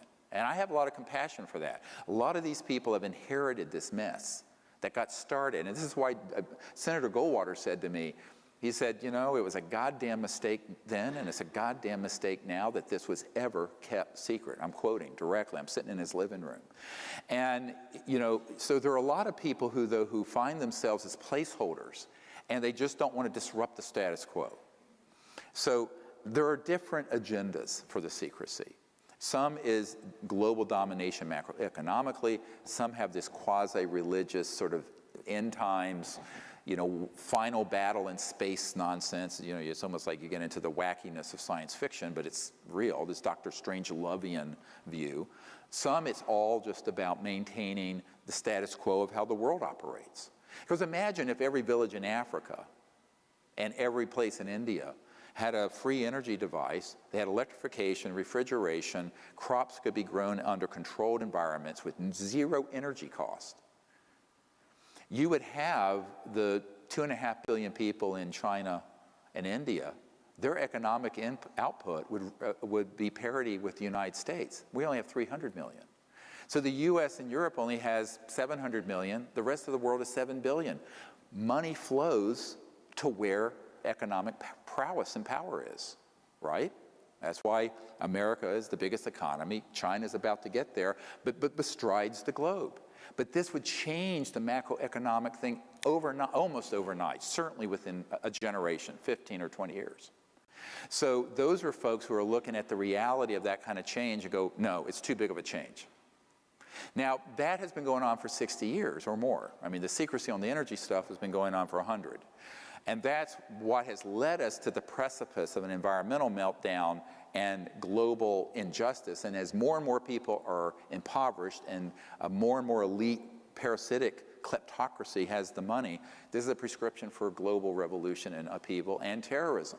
So the more we stay on this path, the harder it's going to be. So even though the change is daunting to take on, it's still the right thing to do. And the longer we put it off, the harder it's going to be.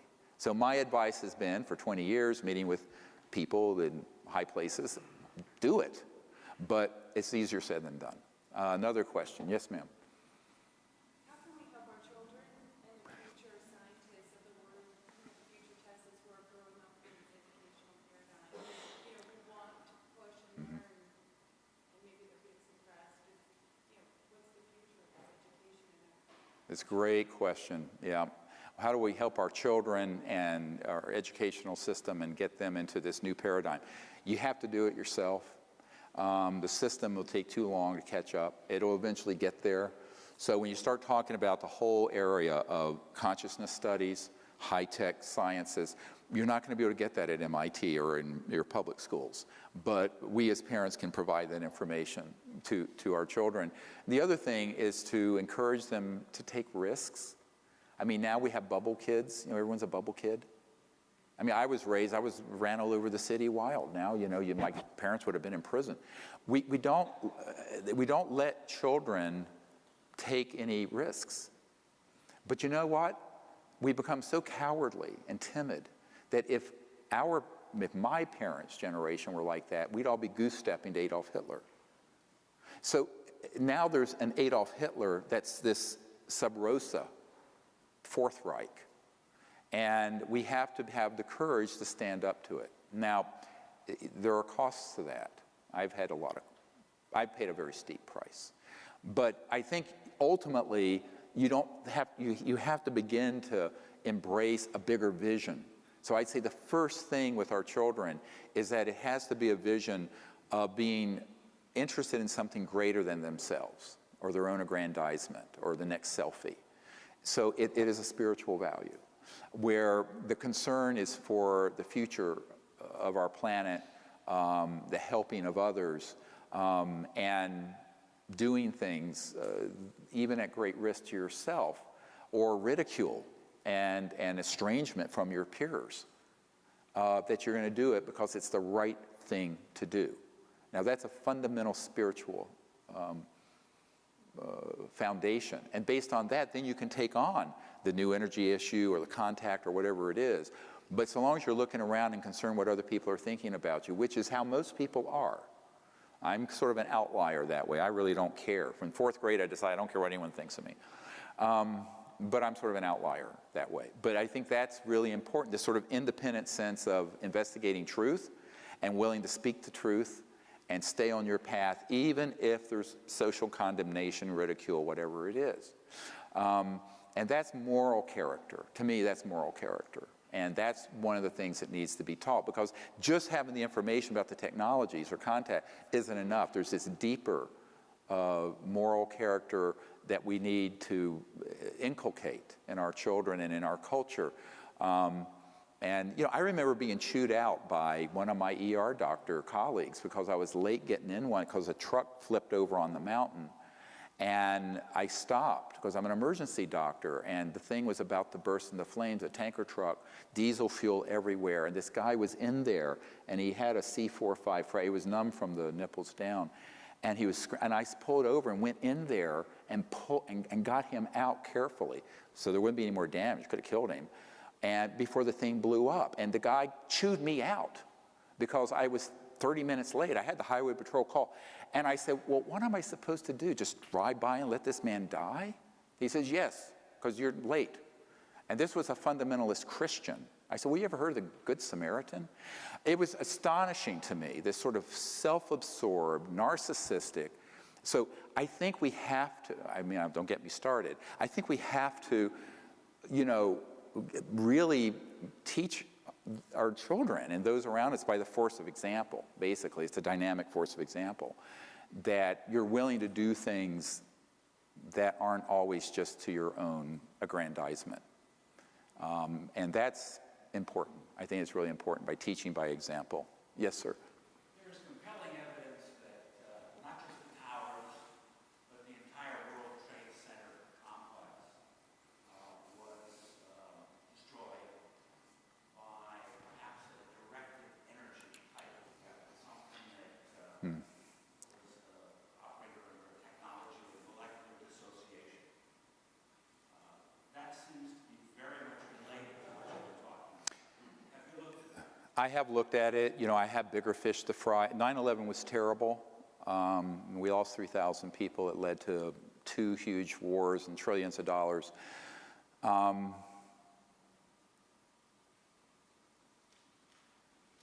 will tell you this. I'm not going to get into specifics. I mentioned a gentleman named Richard Foch, the 3rd highest guy, Richard Foch, at the Naval Research Labs. He was in meetings with the then Vice President of the United States, Cheney. And he said, absolutely, it was known about in advance, and there was involvement at that level. And he told me, and I have witnesses, multiple witnesses to this, that if he were to speak of this, now he's passed away, that he, his wife, his children, and his grandchildren would all be killed. That's all I'm going to say on the 9/11 issue.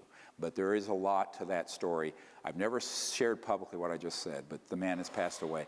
So it's not hard to, and I think most people get into these grand conspiracy theories. Basically, all you have to do is stand down. There's constant threat. There is terrorism out there. And you don't even have to hoax an event in that case. You just have to stand down the systems that would have intercepted it. You understand what I'm saying? So it's like when you're doing a code blue, boom, clear. You say clear before you do the electric shock. So you just clear the system, let it come in and hit. Now, what I think happened on 9/11 is more like what I just described. And I have very good reason to believe that, because someone of that integrity and rank had a front row seat and knew about it. And I've never spoken of this before right now, but I think that it's disturbing. It's enraging, but it's a minor rounding error compared to what's coming if we don't end this cartel's hegemony on the secrecy related to UFOs, ETs, what have you. 9/11 is going to be a very minor blip on the screen. So that's my warning to people. You can take it or not. But I've known what you just asked about since it happened. My whole security team lit up like you wouldn't believe when that happened. Yes, yes, ma'am. I myself